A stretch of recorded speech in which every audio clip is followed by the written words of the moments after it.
or government affairs position or whatever it was whatever position it was that she held, that they eliminated the position. They never backfilled it after she left. That's how good a job she did. So, you may want to consider that next time you criticize Michelle Obama for the sinecure that she had at University of Chicago. But so President Obama talking Asian Pacific trade and all that. But, of course, the question's focused on the appointment or the nomination to fill the vacancy left by Justice Scalia's passing and what those nasty obstructionist Republicans in the Senate should or shouldn't do, may or may not do. We're going to listen to 3 deep-thinking legal scholars from Harvard. Donald Trump's favorite Harvard professor, Larry Tribe, because he thinks Ted Cruz isn't a citizen, just like natural-born citizen, just like Trump doesn't. I mean, sometimes he does, sometimes he doesn't. Depends on kind of where the polls stand. Charles Ogletree, and then, of course, as you mentioned, constitutional lecturer Barack Obama. He did hold court on the issue, and as per usual, Obama's having a difficult time seeing this issue clearly, but for the beam in his eye, I'll explain. The Constitution is pretty clear about what is supposed to happen now. When there is a vacancy on the Supreme Court, the President of the United States is to nominate someone. The Senate is to consider that nomination, and either they disapprove of that nominee or that nominee is elevated to the Supreme Court. Actually, that's not what the Constitution says. Help us. So that's what not, does it say? That's not what Article... Because I know you have a copy in your back pocket. Well, that's not what Article 2 says. Justice Scalia did. Oh, he carried a copy with him. So did Jerry Agar. Remember him? Sure. Well, he just had the Bill of Rights in his back. He had it laminated in the back of his pocket. Jerry Agar and Scalia often spoken of in the same sentence. So here's what the Constitution doesn't say. The Senate shall vote the nominee up or down, or in Obama's words, shall disapprove of the nominee or elevate the nominee to the Supreme Court. The Senate shall provide advice and consent. There is no requirement that the Senate take up the president's nominee. None.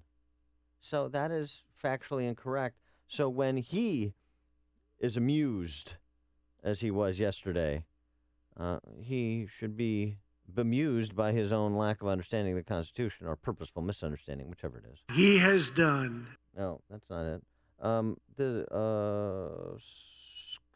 is it. I'm amused when I hear people who claim to be strict interpreters of the Constitution suddenly reading into it a whole series of provisions that are not there. Yeah, he's reading into it a up or down vote provision that isn't there. Right, but why would you rip on people who suddenly are studying the Constitution? That's a good thing. That's not a bad thing. Don't discourage them from doing that. Sure. If only more members of the Congress would familiarize themselves. Right. More presidents of the United States would familiarize themselves. So, by the way, the backdrop of this and his scolding of Republicans is, you'll recall, then Senator Obama. Senator Obama, a very different guy than President Obama. He was a bitter partisan, unlike the nice post-partisan president we've had for the last 7 years. At least that's what he keeps telling us. But part of the bitter partisanship that Senator Obama displayed was to filibuster George Bush's nomination of Samuel Alito to the High Court. Oh, that's right. So I thought the constitutional scholar Obama just said that the Constitution demands the Senate provide an up or down vote effectively. So how could he filibuster Judge Alito to try and prevent an up or down vote if the Constitution is so clear on the topic? This is all so confusing to me, and I admit I am not the most dizzying intellect that the Western world has ever seen. Obviously, that's President Obama, and I know that because he says so. So perhaps I'm missing something, and I'm willing to take instruction on it. Perhaps there are other dizzying intellects in our audience. 312-642-5600, turnkey.pro answer line, 64636, turnkey.pro text line, and you can download the AM560 mobile app to communicate with us as well. What am I missing with respect to what the president said, what the president has previously done when he was a U.S. Senator, and the constitutional authority that the Senate has, consistent or inconsistent with what the president has said? So help me out here. If the president, which he will do, he was going to nominate someone, and then the Senate can just choose not to show up, and that's legal according to the Constitution. Well, no, they'll show up because I they're mean, going to they'll be in session. They can choose not to take up the issue. All They right. can choose not to vote on the nominee, which has happened myriad times. Whether it be a Democratic-run Senate or a Republican-run Senate. Yeah. It's happened. Yeah, well, as I've said before, I mean, not at the high court, but at to the federal bench. Mm-hmm. We're still waiting for that up or down vote from Miguel Estrada, who is a Bush nominee to the federal bench that the Democrat-controlled Senate never took up. I mean, what's the Still waiting yeah? outside? I don't. I think he's Do got. you think the, he's moved on? I think he's got the message. But so what's the difference in principle there? Is there one? I don't think so. But Obama, I mean, President Obama said yesterday he is still, trying to find somebody to replace somebody who's really irreplaceable, and that's Scalia. We're going to find somebody who is an outstanding legal mind, somebody who cares deeply about our democracy and cares about rule of law. And any fair-minded person, even somebody who disagreed with my politics, would say, would serve with honor and integrity on the court. Does that person exist? No. And if that person exists, it doesn't matter because the principle is we're not taking up this guy's nominee, period. We're not taking up a nominee until the next president. The Republicans have said, let the voters weigh in, and their choice for president of the United States in November will be, by extension, a choice for the kind of next Supreme Court justice they want. This is a political process, a presidential nomination, a Senate confirmation. It is, by its essence, a political process. You know how I know? Because politicians are involved. All right. Well, what if here's a hypothetical. Moderate Republicans, say maybe Mark Kirk or others, would they maybe side with the Democrats on this if there is somebody that President Obama nominates that they like? Well, it's not up to Mark Kirk to take this, to take up a nominee for a vote. It's up to the Senate Judiciary Committee. And the problem is, do we have some Republicans wilting already? Mm-hmm. Charles Grassley, who happens to be the chairman of the Senate Judiciary Committee, is not taking as hard a line as Mitch McConnell and many others. He suggested, I'm quoting him yesterday, I have him here. in a conference call with Iowa reporters, that he was going to wait till a nominee is made before he makes any decision. In other words, he wants to take it a step at a time. I would wait until the nominee is made before I would make any decision. Yeah, it sounds like what I said. So the point is, that's not good enough. Mitch McConnell drew a bright line and said no. The chorus from conservatives and from the Republican Party has generally been no, not taking it up. If Charles Grassley breaks and Tom Tillis from freshman Republican senator from North Carolina breaks, I think we fall into the trap, if we just simply say sight unseen, we fall into the trap of being obstructionist. And our own Mark Kirk made a statement that is a bit middling. He said that taking a stand on the question of Scalia's successor at this time would be unseemly. At this time, we should take the time to honor his life before the inevitable debate erupts. That seems to me like somebody who is trying to push off taking a position, trying to read the tea leaves before he does. That is not acceptable. And I will tell you that I believe this is what will come to pass. If Tom Tillis wants to break or Mark Kirk wants to break, I mean, I think Mark Kirk's done already. Well, yeah, he's done it before, too, though. He's broken with the party in, regards to Planned Parenthood and the funding of it. Right, which is why he's not going to be a senator after November. And this will just confirm it. Charles Grassley, the same thing. I mean, I know, he's kind of on his way out in Iowa. I don't know. But the point is, those three and others, if they break, if they take up, if there's enough of fracturing within the Republican Party that they actually took up President Obama's nominee, regardless of what happened, you're going to destroy the Republican Party. Whoever the Republican nominee is will lose in November. That's my prediction. We'll take your calls after this.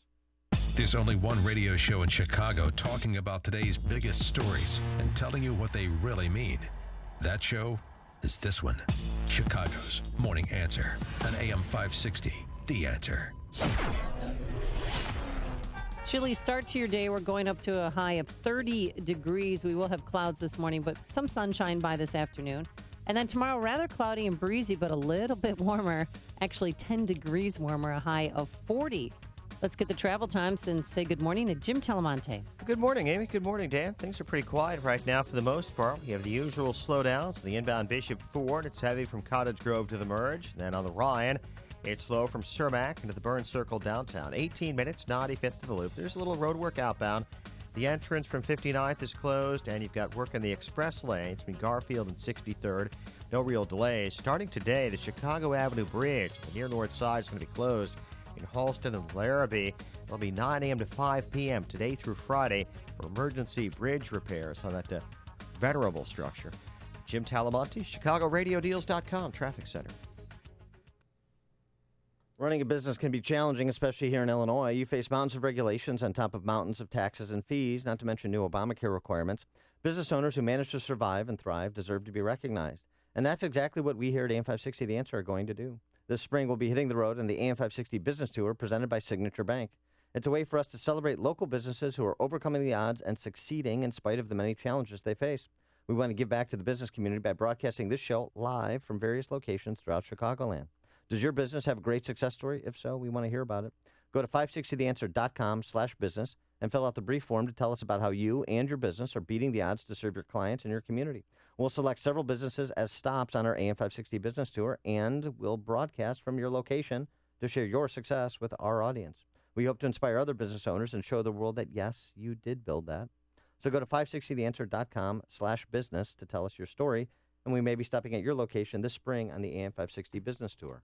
Hi, I'm Lex Howard, CEO of Balance of Nature. I occasionally take new customer calls, and often people tell me that they have been hearing our advertisements for years. What are you waiting for? Start now and begin experiencing the benefits of Balance of Nature in your life. I do feel noticeably more energy with the Balance of Nature. I'm very, very pleased with what I've seen so far. It really does improve my energy level. It's a good pill. I like it. And I sleep better. I just sleep more sounder. And when I get up, I'm up. I mean, I don't go back to sleep. I feel like I need to take a nap. So there's a noticeable difference in energy. Very impressed. Very, very impressed. Good health is only a phone call away. What are you waiting for? Don't miss your opportunity to get a free month supply of Balance of Nature. Call 1-800-2468-751. That's 1-800-2468-751. Or go online to balanceofnature.com. Use promo code CHICAGO. Christmas and the New Year are over. It's time to think a little about yourself. Maybe treat yourself to a MyPillow. I'm Joe Walsh, and I have slept better for years with MyPillow. If you've procrastinated, don't put it off. MyPillow is a premium pillow with 4 different loft levels that's customized to your individual preference. And for my listeners who use the promo code Joe, you'll get 2 MyPillows for the price of 1. It's MyPillow's best offer. It's so important. Get a great night's sleep. MyPillow helps with snoring, headaches, neck pain, insomnia, and allergies. Plus, it's washable, keeps its shape, and gives you support where you need it most. That's why it's the official pillow of the National Sleep Foundation. For this 2 for the price of 1 offer, visit MyPillow.com or call 1-800-489-0201 and use that promo code Joe. Do it now, 1-800-489-0201 or online at MyPillow.com. Promo code Joe, 1-800-489-0201. AM 560, The Answer.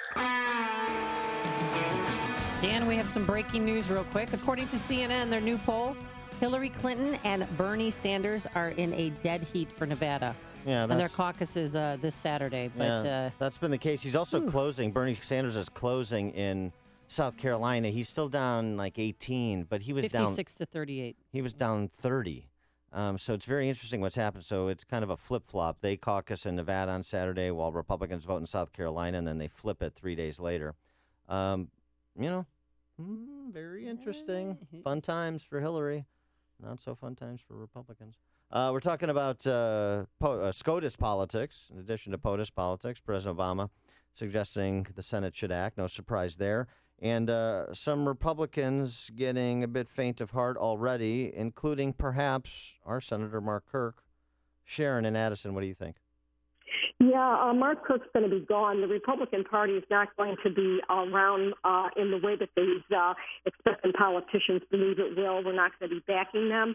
I've already called a few senators. I'm going to call Kirk's office again tomorrow to remind him that he will be gone. We're not going to tolerate this garbage because we know what's going to happen if a real left-wing justice gets on the court.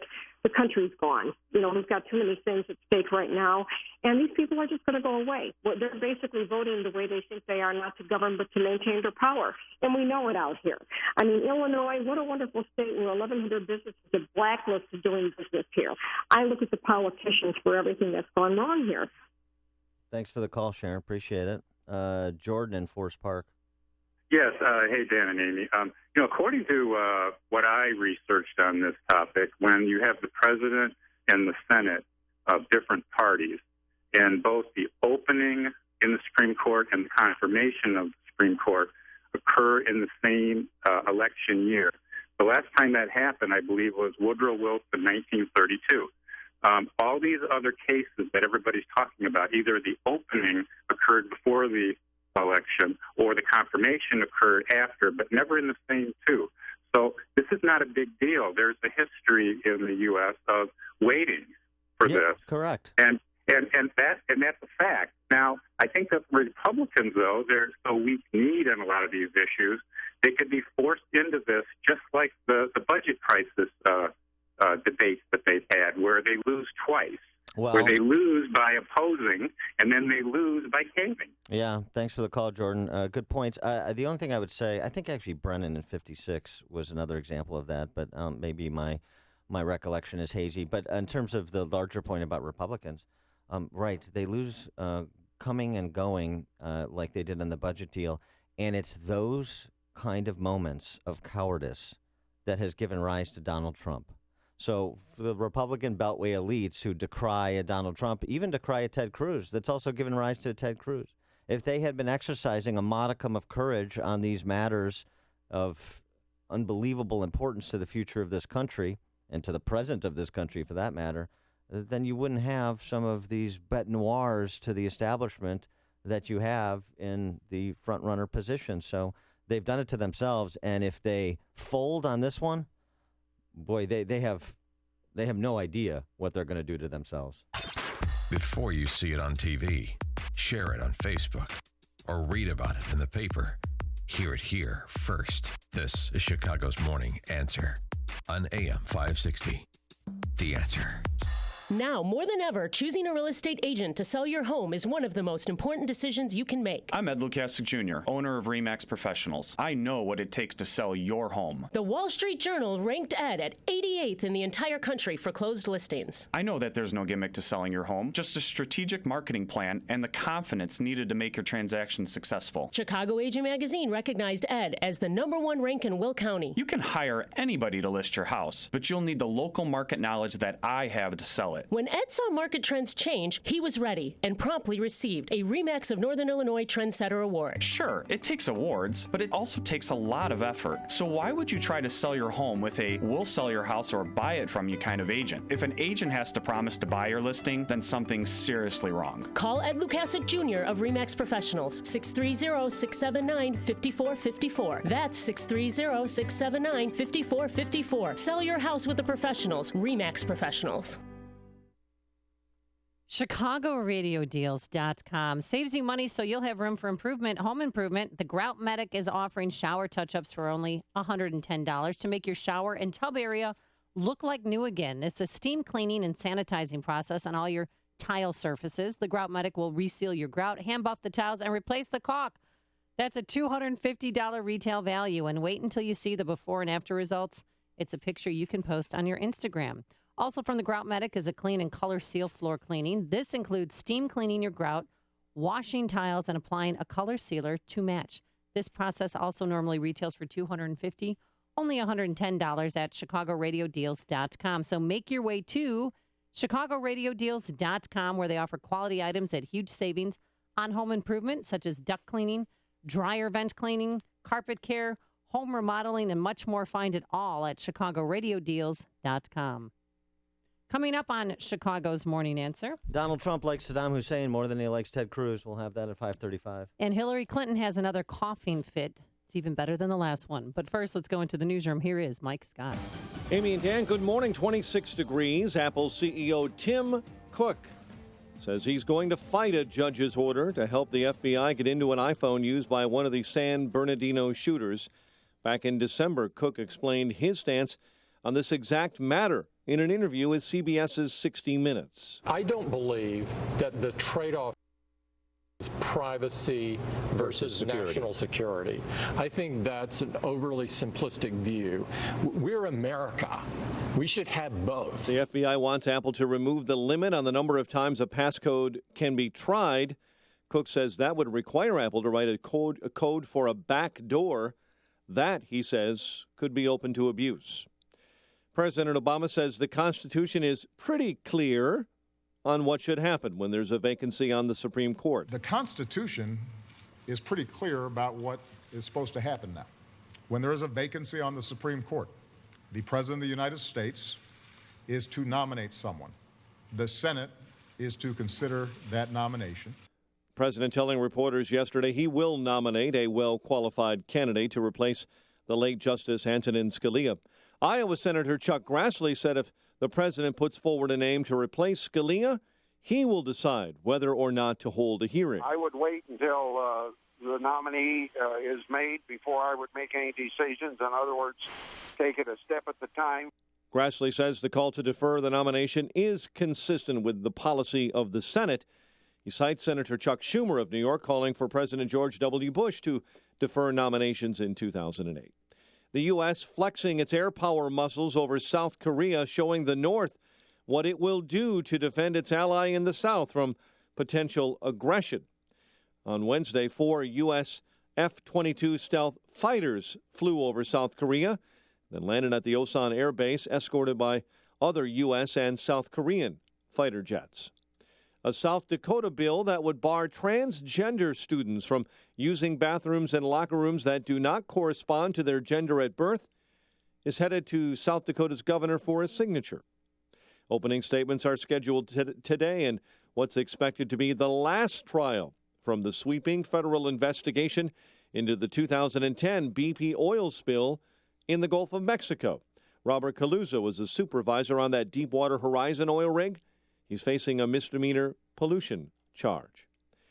The city of Chicago will begin releasing videos of police shootings and deaths in custody within 60 days after drawing criticism for refusing to do so in the Laquan McDonald case for more than a year. Governor Rauner is set to give his state budget address today, and authorities say an Illinois woman died in a snowmobile crash in Michigan's Upper Peninsula. Kewaunee County sheriffs say 46-year-old Denise Hesse of Frankfort died on Sunday. College hoops, Purdue beat Northwestern. Was a win for the Fighting Illini over Rutgers. And UIC fell in double overtime to Youngstown State, while in the MAC, Northern Illinois went over Bowling Green. The news, a service of Aurora University Online Learning. Pursue your passion with a degree from Aurora University Online. Choose from fully online programs in accounting, business education, criminal justice, general studies, integrated communication, nursing, and social work. To learn more, visit online.aurora.edu. A check of traffic and weather on the way next on AM 560. Sean Hannity is feeling the burn. I'm with them. I want Bernie to get the nomination. I'm all for it. So I'm going to be nice to Bernie. Are you saying that you're feeling the burn? I'm feeling the burn, baby, burn. Little disco inferno. I'm feeling it for Bernie. I think Bernie would be great just because it would be so entertaining to watch Hillary lose, but be careful what you wish for, Hannity. The Sean Hannity Show. Afternoons at 2, right before Joe Walsh at 5 on AM 560. The Answer. Through Wheaton's modular MA in intercultural studies, you'll train with their globally connected community on the latest methods for careers in cross-cultural ministry. Apply by March 15th at wheaton.edu/crosscultural. On November 2nd, Obama signed into law a controversial budget bill. Now, this massive legislation eliminates two of the most popular Social Security claiming strategies. Here's Social Security advisor Mike Gibbons with a Social Security update. Effective May 1st, the change to the restricted application claim will be draconian. This powerful strategy allows workers who reach full retirement age to file a restricted application for spousal benefits while deferring your benefit for a bigger payout later. The new rule still allows for deferred personal benefits, but not the collection of spousal benefits in the meantime. This window closes to those turning 62 after January 1st, 2016. This new law is a game changer, and the clock is ticking. Thanks, Mike. Visit ssupdate.com to receive your free personal Social Security analysis. Learn how these changes affect you. That's ssupdate.com for your free Social Security analysis, or call Gibbons Financial Group at 773-218-4773. Securities offered through LPL Financial. Member FINRA SIPC. 537 in our ChicagoRadioDeals.com traffic center. The very latest with Jim Talamonte. Thanks, Mike. On the near northwest side, it's a crash on Ashland at Division. And later this morning, Chicago Avenue bridge will close over the Chicago River. Chicago will be closed between Halston and Larrabee 9 a.m. to 5 p.m. today through Friday for bridge repairs. The Edens is fine, Kennedy as well. No delays to report on the Eisenhower or the Stevenson yet. Inbound Ryan, slow from the Stevenson into downtown. It's about a 4-minute delay. And on the inbound Bishop Ford, delays are from 115th to the Ryan, 21 minutes, 8094 to the Merge. The tollways are fine, and traffic is a service. Jewel Osco. Enjoy a restaurant quality meal at home with Jewel's P.F. Chang's meal deal. P.F. Chang's entree, appetizer, and rice side dish, all for just $9.99. That's an extra savings of $2 when you buy all three. Look for this great buy in Jewel Osco's frozen aisles. Traffic answers when you need them most. I'm Jim Talamonte, AM 560, The Answer. Chicago's Morning Answer continues next. Your official Chicagoland weather forecast from the AirComfort.com Weather Center. AirComfort.com, 80 years of quality mechanical solutions for your business. A chilly day ahead. Clouds break for some sunshine, a high near 30. 29 officially at O'Hare. Next news at 6. Chicago's Morning Answer with Dan and Amy continues next on AM 560, The Answer. This hourly segment is brought to you by Grow My Retirement with Bill Geiger of Geiger Wealth. Tune in Saturday afternoons at 2 for Grow My Retirement with Bill Geiger of Geiger Wealth. Coming up next, it's me, Mike Gallagher, right after Chicago's Morning Answer with Dan and Amy on AM 560, The Answer.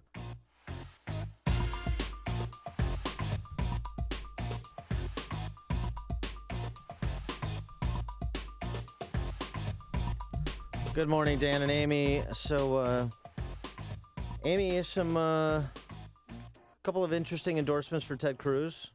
A little POTUS politics update with 72 hours before Republicans go to the polls in South Carolina. Yep. Mentioned this yesterday. We didn't get a chance to talk about it much, though. Thomas Sowell, I think fairly widely respected conservative economist and thinker of the last 50 years, one of the most important minds of the last 50 years, intellectuals in general, particularly conservatives, I would argue. He wrote yesterday, and he's got some qualms with Ted Cruz, but he wrote in concluding his piece endorsing Ted Cruz for president. Ted Cruz has been criticized in this column before, and he will undoubtedly be criticized here again, but we can only make our choices among those actually available. And Senator Cruz is the one who comes to mind when depth and steadfastness come to mind. As someone who once clerked for Chief Justice of the Supreme Court, he will know how important choosing Justice Scalia's replacement will be, and he has the intellect to understand much more. Also, and just in terms of everybody in Congress who runs into Ted Cruz hating him, we know Congressman Jeff Duncan in South Carolina endorsed Ted Cruz. We know Steve King, a respected conservative congressman from Iowa, has endorsed Ted Cruz. And now we know that Raul Labrador, an Idaho congressman, and the leader of the House Freedom Caucus, he was one of these Tea Party candidates elected back in 2010, took over the House. He is endorsing Ted Cruz as well. Previously, Labrador had been a Rand Paul supporter. Has Rand Paul come out yet and publicly supported Ted Cruz? No, I don't think he's taken a position. I think he's largely staying out of it, which makes a lot of sense for him. But if he was the only friend of Ted Cruz's, don't you think he'd want his supporters to support Ted Cruz? He has a re-election coming up, and so why would he want to wade into a Republican primary where he needs a unified Republican Party in Kentucky to focus on his re-election? I think that's probably the political calculus Rand Paul is making. Makes sense to me. But his job's not on the line. I mean, he's going to win, hands down. No, that's not necessarily the case. He's got a re-election fight. Ooh. Yeah, so this Maybe he this should is have the dropped point. out of the presidential race earlier. Well, you know. Because he did have to change the state constitution in order to be able to run for his seat again and run for president. Well, Donald Trump upended a lot of apple carts in this race, and Rand Paul is being one of them. And then there was Donald Trump on with John Dickerson. Again, John Dickerson hasn't gone away yet. Post-debate, right? John Dickerson, he's the CBS Face the Nation host who moderated, the lead moderator of Saturday night's debate in South Carolina.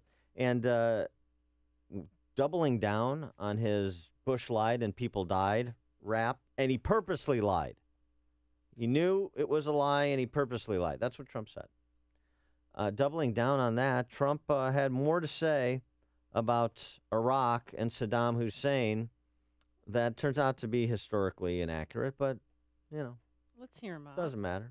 Impeached. You wouldn't own that anymore. You had once said in 2008 you thought he should be impeached. Let me tell you something. The war in Iraq has been a disaster. It started the chain of events that leads now to the migration, maybe the destruction of Europe. He started the war in Iraq. Am I supposed to be a big fan? Now, I'm a Republican, I'm a conservative, so many lies in there. But, you know, the truth is that we started the war in Iraq. We spent $2 trillion on that war. We lost thousands of lives. We have wounded warriors who I love all over the place. It shouldn't have started. We would have been so much better off if Bush and the rest of them went to the beach and didn't do anything. If you had Saddam Hussein, who's a bad guy and all of that, but he made a living off killing terrorists. Now, if you want to become a terrorist, you go to Iraq. That's like the Harvard of terrorism, okay? So, look, it was not a great job. Do you think it's possible that he's a closet liberal? Possibly. I mean, just maybe a little bit. That would presume a philosophical underpinning that he does not possess. Here's the key. Or that, yeah. The key phrase from that riff he offered on the Middle East and Iraq specifically. Saddam Hussein was a bad guy. He was a bad guy and all of that, but he made a living off killing terrorists. That is not true. Saddam Hussein was a terrorist. David French of National Review Online has a good write-up on this, reminding us of just who Saddam Hussein was.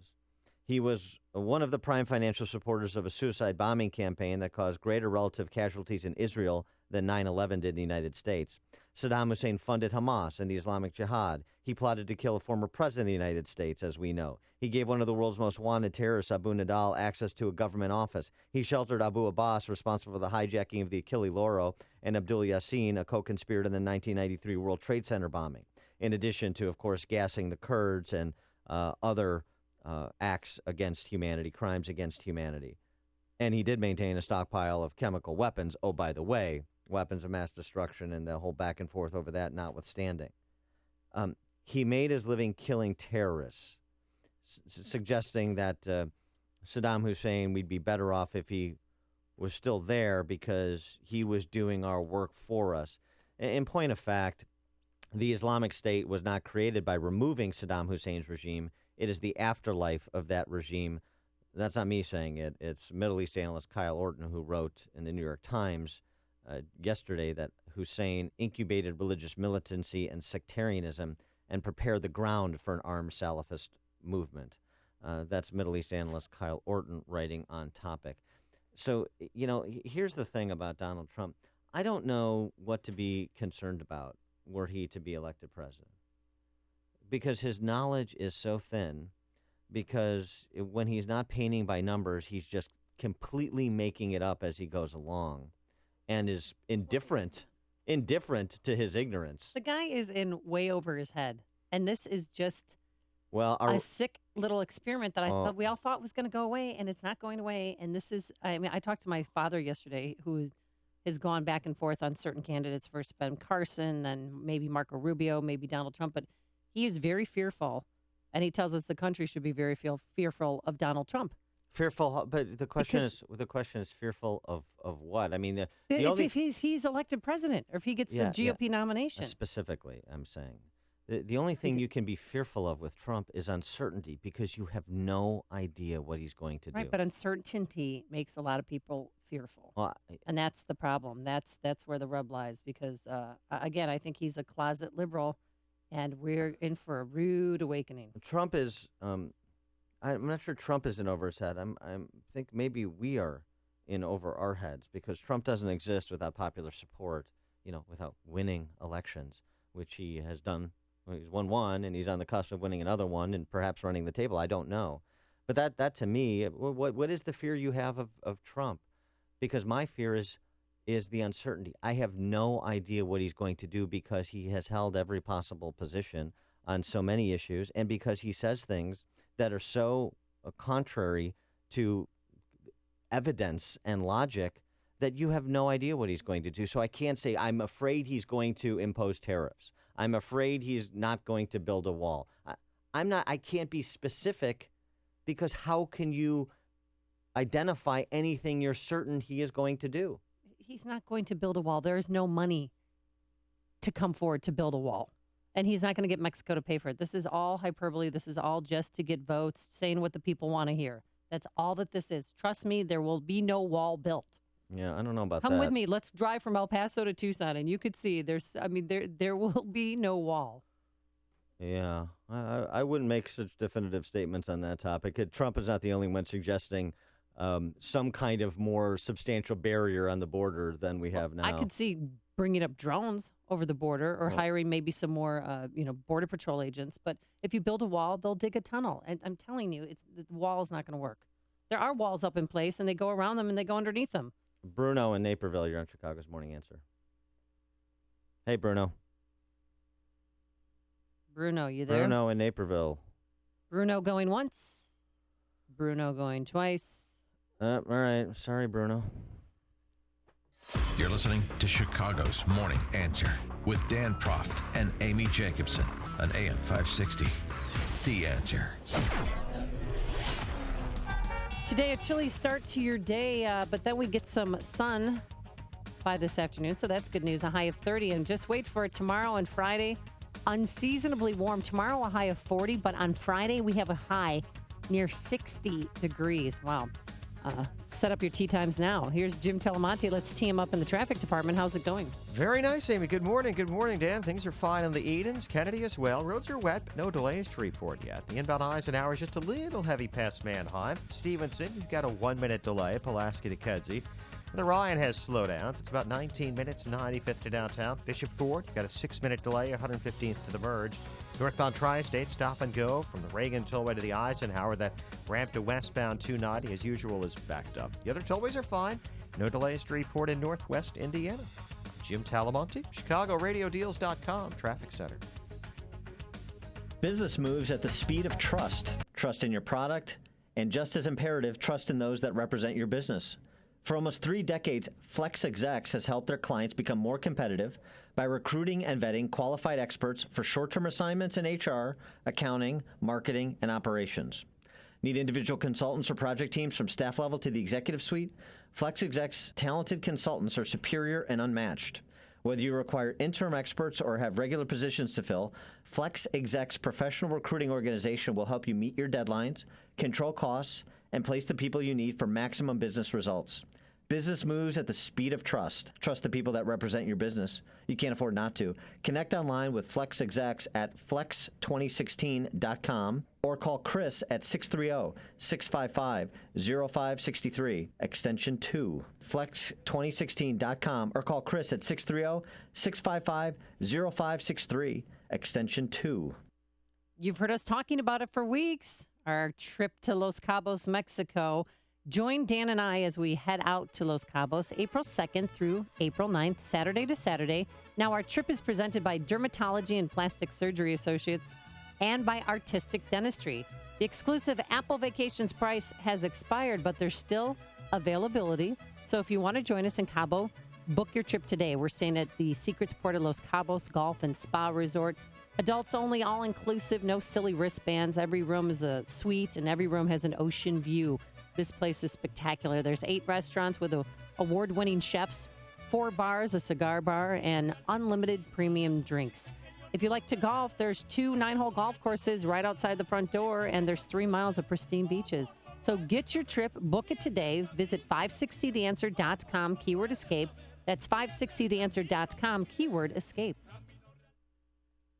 If your company needs custom metal fabrication products, then you should know AM 560 Feed the Children business benefactor Lockport Steel Fabricators. For over 7 decades, from the smallest project to major commercial construction, Lockport Steel's family of companies has excelled at manufacturing a diverse product mix, including structural steel, miscellaneous metals, aluminum extrusions, and more. Imagine the peace of mind knowing you're working with a national company that's AISC certified right here in Chicagoland. Customers know Lockport Steel focuses on getting your job done right, on time, and to exact needs and specs. Immediate turnaround service is also available. Discover why all types of major industries, including oil and gas, power generation, telecommunications, store fixtures, and commercial construction companies, trust Lockport Steel to make it happen for them. Visit lockportsteel.com or call Greg Radecki today at 815-927-4401 for a no obligation quote and consultation. Lockport Steel Fabricators, making it happen. That's lockportsteel.com. Hey Chicagoland, I've got a message for all the engineers and contractors. There's a new technology out there that's fundamentally changing the way we do business. It's called 3D scanning. A 3D scanner creates an incredibly accurate 3-dimensional model of literally any space, along with a perfect high-def picture. What it gives us is better communication, more accurate designs, more shop fabrication, and less field fitting. Many of you have been exposed to it and think it's exclusively in the domain of the big engineering houses. It's not. Some think you have to have a big project for it to be useful. You don't. 3D scans are being used in new applications every day. Health, safety, HAZCOM, technician training, and historical preservation, to name just a few. DraftTech is making this technology affordable and available. If you'd like a demonstration, contact DraftTech at draftingresults.com. That's DraftTech at draftingresults.com. Cutting edge technology, old school service. AM 560, The Answer. Dan and Amy talking about Trump and Cruz and the upcoming South Carolina primary. Text from 708. Thomas Sowell, who endorsed Cruz. Thomas Sowell's first pick was Scott Walker. Oh. Yeah. So now, what's the point? Is Thomas Sowell another establishment sellout because he supported Scott Walker first and then Ted Cruz, much like myself? That's exactly what you did. Yeah. Hey, Scott Walker's house is for sale, by the way. I thought of you. Did you look at it online? I have not, no. I think it'd be a nice little vacation spot for you. I don't think so. No? No. Two-story colonial in your price range? If I buy a vacation spot, it's going to be someplace warm, not the upper reaches of Not Wisconsin. in the suburbs of Milwaukee? Okay. Text from 708. Trump is not an idiot. He's saying Bush lied. People died on purpose to attract lefties that can vote for him in South Carolina. I don't think so, because there's a lot of military bases in South Carolina, and the armed service members, they're the ones who are voting. And I don't think that they like Donald Trump because they're supporters of Jeb Bush and his brother and what he did. Yeah, Jeb Bush, who's at 7% to 10%. Well, I'm not buying those numbers, but I mean, okay, I'm not. The polls are lying. Text the 708 is not making that point. He's making the point, or she's making the point, that South Carolina is an open primary. And so if it doesn't look like Hillary and Bernie's going to be competitive, could you have people cross over to vote for Trump instead and participate on the Republican side? Possible. I mean, I don't think Trump's an idiot. I just think he's unbounded by his own ignorance and hypocrisy. That's different. Vin in St. Charles, you're on Chicago's Morning Answer. Talk about being unbounded by his own. We've got a loose cannon in the White House right now who I watched his speech yesterday, is talking about global warming like it's real. He lets our country be invaded by anybody who wants to come in here, and throwing Christians under the bus for Muslims. Vin, I know that, but we're not comparing Trump to Obama as the choice. It's Trump versus the rest of the Republican field. Well, I understand that, but I guess at about this point of life, anything's better than what we've got, because what we've got is just nuts. Thanks for the call, Vin. No, we're going to have to break there. We'll pick this up on the other side.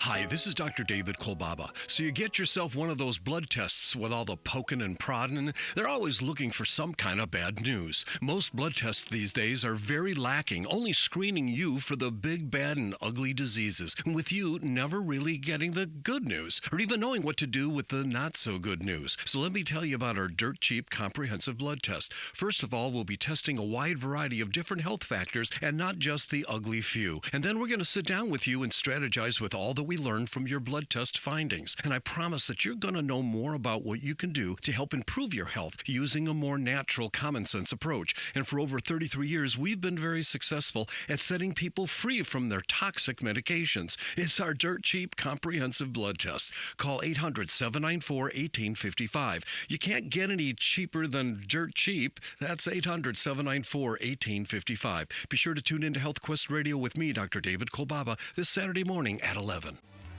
Signature Bank is Chicago's fastest growing, independently owned business bank. Signature Bank listens to your story, learns about your business, and sticks with their customers. I'm Dan Proft, and I know this because Signature Bank is my business bank. I'm Mick O'Rourke, co-founder, president, and CEO of Signature Bank. We founded Signature Bank in 2006 with one goal: to serve as Chicago's business bank.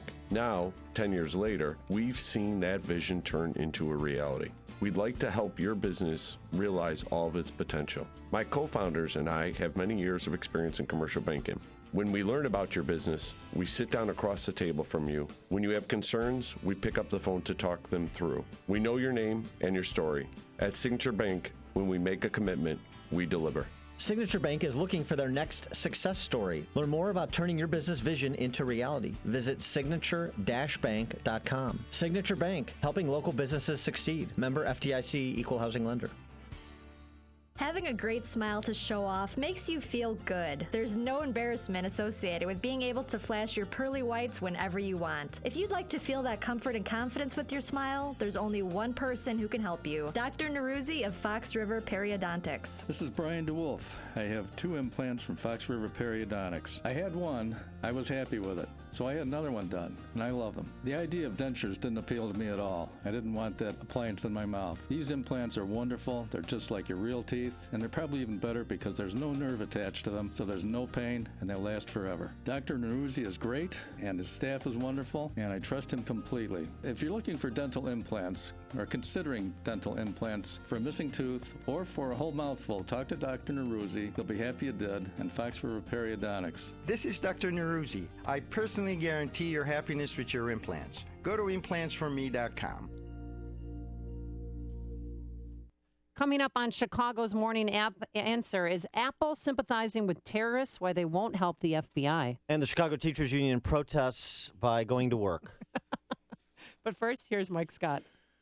911 operators disciplined in a deadly LeGrier police shooting. WIND Chicago News Time, 6 o'clock. Fox News Radio, I'm Lisa Brady. It's a ruling that puts national security over personal privacy, and the Apple CEO says he will resist a federal judge's order to help the FBI. Fox News Radio's Rachel Sutherland live in Washington. Lisa, the judge's order requires Apple to help break encryption on an iPhone belonging to Farouk, one of the San Bernardino shooters.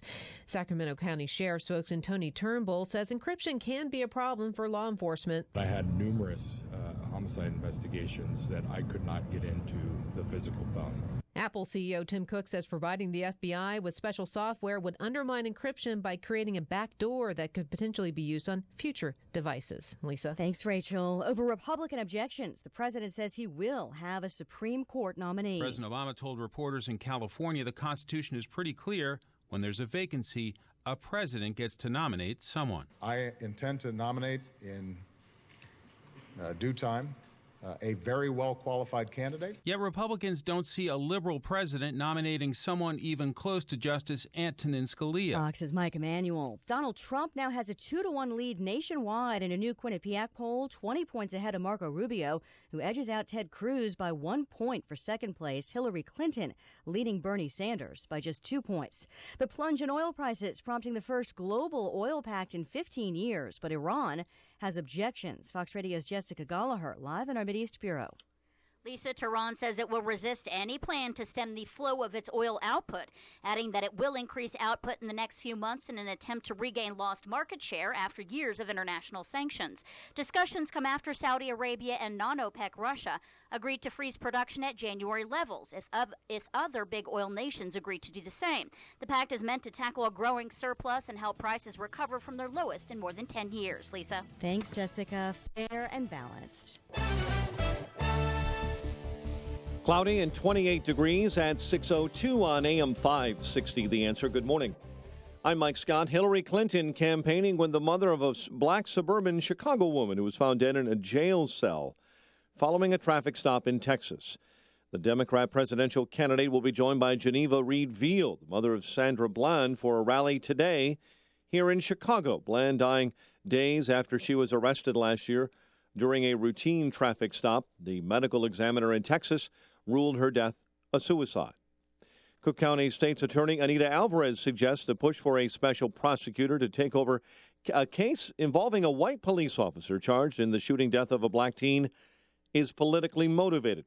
Her statement yesterday came after a coalition of civil rights attorneys and others say they filed a court petition for the appointment of a special prosecutor in that case. One of those making the request, Cook County Commissioner Jesus Chuy Garcia. It is clear that any oversight of this case has been mishandled.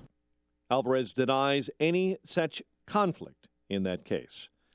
Chicago will begin releasing videos of police shootings and deaths in custody within 60 days after drawing criticism for refusing to release video of the Laquan McDonald shooting for more than a year. The mayor says he backs the recommendation of the Chicago Police Accountability Task Force. 2 Chicago 911 operators are on suspension without pay because they refused to send police to a West Side disturbance that led to the shooting deaths of Quintonio LeGrier and neighbor Betty Jones. Governor Rauner set to give his state budget address today. Despite Illinois operating without a spending plan, legislators are not close to reaching a deal with the governor on a budget 7 months into the current fiscal year. Chinese e-commerce powerhouse Alibaba has bought nearly 33 million Groupon shares. That gives the company about a 5.6% stake in the Chicago-based daily online deal service. Chicago sports, Big Ten hoops. Purdue knocked off Northwestern 71-61. Fighting Illini beat Rutgers 82-66. In the MAC, our Northern Illinois Huskies top Bowling Green 71-60. And in double overtime, the Penguins of Youngstown State beat UIC 92-91. The news, a service of Uber. Hey, Chicago, Uber has an easy way to reduce traffic congestion and get you reimbursed for your drive. It's called Uber Commute. Turn on the Uber app. You'll automatically be matched with fellow commuters going the same way during commuting hours. Sign up free at uber.com/commute. 6:04 and a check of traffic and weather on the way next on AM 560. America right now is better off than it's ever been. Man, if I thought that, I wouldn't fight. The Joe Walsh Show. 52% of young people would do away with the First Amendment. We have people being fined and threatened with jail time for exercising their religious freedom. Yes, I am a pessimist, but that's why I fight. The Joe Walsh Show. Weeknights starting at 5. Right after Sean Hannity at 2 on AM 560. The Answer. Not available in California. Here's a great idea for a business. Health food and vending machines. Who doesn't want healthier choices? Imagine the money you could make. Well, the guys at Fresh Healthy Vending have already thought of it and have secured locations ready for healthy vending machines. Most of our franchisees work fewer than 15 hours a week and are amazed at the income they're making and how fast their business is growing. So go to readyforfresh.com right now. Type in promo code 1212 and receive an immediate 50% savings on franchise fees. That's right, we'll pay half of new franchisees' fees. Readyforfresh.com 1212. Uber is an app that helps you make extra money just for driving your car. And because it's totally flexible, you don't have to quit your day job to make more money because you can drive and earn whenever you want. There are 3 simple steps to start making money. First, sign up for free on your phone. Second, answer a few questions and get approved. And third, start driving. So, what are you waiting for? Sign up today at drivewithuber.com. That's drivewithuber.com. 6:06. Let's get an update on your morning ride to work in our ChicagoRadioDeals.com traffic center. The very latest this morning with Jim Talamonte. Thanks, Mike. On Chicago's near northwest side, Chicago Avenue will close at 9 a.m. between Halsted and Larrabee for emergency bridge work. That closure will be today, tomorrow, and Friday, 9 a.m. to 5 p.m. The Edens is delay-free, so is the Kennedy for now. And on Eisenhower, slow Manheim to Harlem. 32 minutes, Thorndale to downtown, outbound 29. Stevenson is 38 minutes, 355 to Lakeshore Drive, outbound delay-free. Ryan, 19 minutes, 95th to downtown. Bishop Ford, it's a 1 or 2 minute delay from Halsted to the Merge. Bishop Ford, about a 5-minute delay from 103rd to the Rhine. The northbound Tri-State is heavy at 290. Traffic is a service of TCF Bank. Traffic answers when you need them most. I'm Jim Talamonte, AM 560, The Answer. Chicago's Morning Answer continues next. Your official Chicagoland weather forecast from the aircomfort.com Weather Center. aircomfort.com. 80 years of quality mechanical solutions for your business. Here's our meteorologist, Kevin Snyder.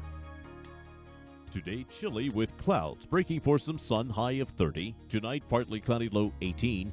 Breezy tomorrow with sun, followed by increasing clouds, high of 40. Cloudy and windy with a shower in spots at night, low of 38. I'm Kevin Snyder on AM 560, The Answer. Currently in Chicago, we have 24 degrees at O'Hare, 29 degrees at Midway, and 30 along the lakefront. Your next news update is at 6:30. Chicago's Morning Answer with Dan and Amy continues next on AM 560, The Answer.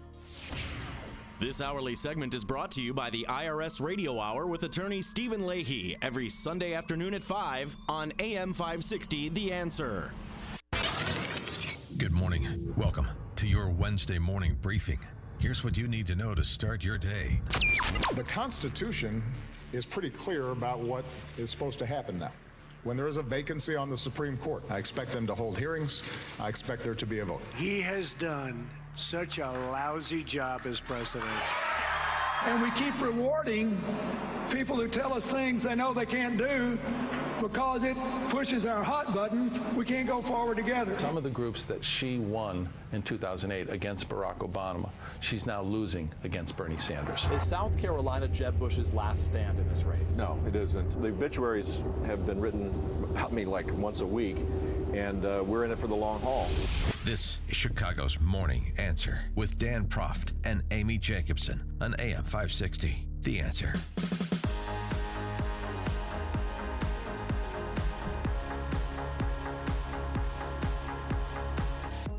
Good morning, Dan and Amy. So, Amy, Apple, or I should say Hillary Clinton, is not the only one who apparently can flout the FBI and federal courts. Apple can as well. Yeah, they sure can. Yesterday, a judge in California ordered Apple, get this, to just help the FBI unlock an iPhone that was used by Saeed Farouk. Remember, he was the one with his wife. Together, they killed coworkers after a holiday party. They were San Bernardino. In San Bernardino, yeah. And they were able to get into other phones, but this one phone owned by Saeed, they are unable to get into. So this judge ordered Apple to help the FBI unlock the iPhone, and they are refusing to do so. So to me, this seems like Apple is sympathizing with the terrorists, and they're not helping the FBI. This is a matter of national security, because once we unlock that phone, the feds can see who Saeed Farouk was working with, possibly here in the States or overseas. It just seems like a simple request, and they're not budging. So FBI experts said this, according to a piece in the New York Times, FBI experts say because of the phone's security features, this iPhone 5C that Farouk had, because of the features of that phone, they risk losing data permanently after 10 failed attempts to enter the password. This is why can't keep working on it, because they're afraid of losing information that may be contained on the device. The Federal District Court for Central California ordered Apple to provide, quote-unquote, reasonable technical assistance to the FBI in unlocking the phone. The assistance should allow investigators to bypass or erase the auto-erase function on the phone, among other steps, said federal magistrate Sherry Pym. In her opinion, Tim Cook, who's the CEO of Apple, said the company will oppose the order and resist efforts for a backdoor to the iPhone because the implications of complying with the order are chilling. He went on to say, the company released in a statement, For many years, we've used encryption to protect our customers' personal data because we believe it's the only way to keep their information safe. We have even put that data out of our own reach because we believe the contents of your iPhone are none of our business. And so they're essentially saying that this would provide a backdoor not only for the federal government to look at the information of people who are not accused of anything, law-abiding citizens, but also it would open them up to potential hacking by Russian and Chinese and Iranian hackers. That's what Apple says. If they create this software, then it will be used by others to hack into the common folks' cell phone. That's what they're concerned about? Well, that's one of the concerns, and the other concern is very much, what's Apple's brand? We challenge the status quo. Everything they do, one of the reasons why Apple is the most profitable company in the world, a lot of companies make tablets and phones. Right. Why Apple? Because everything they've done is to answer the why question, to borrow an explanation from Simon Sinek. And the why Apple and all the commercials, the quick cuts and the rock music and all that, for early adopters and tech geeks, we challenge the status quo with everything we do. And what's consistent with challenging the status quo? Standing up to government. 312-642-5600. I almost want to switch carriers because I'm so upset with Apple right now. This is a matter of national security. I mean, the husband and wife, they were motivated by a devotion to violent jihad. They were communicating with somebody. And I'm always of the mindset, if you did nothing wrong, you have nothing to hide. I don't mind if the software that Apple has at their fingertips that they're refusing to further develop to help the FBI bust terrorists who are trying to kill us here. I don't mind if they break into my cell phone because I've done nothing wrong. Yeah. And I don't care if that software ends up in the wrong hands because, again, I'm a law-abiding citizen, and I think it's disgraceful and sick that Apple is not helping the FBI.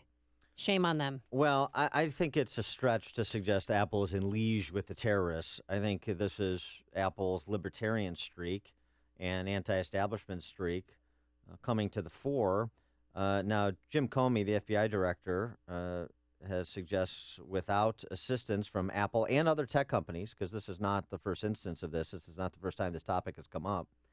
Without it, Comey has argued, the FBI is at risk of going dark in its investigations, including with respect to the San Bernardino terrorists.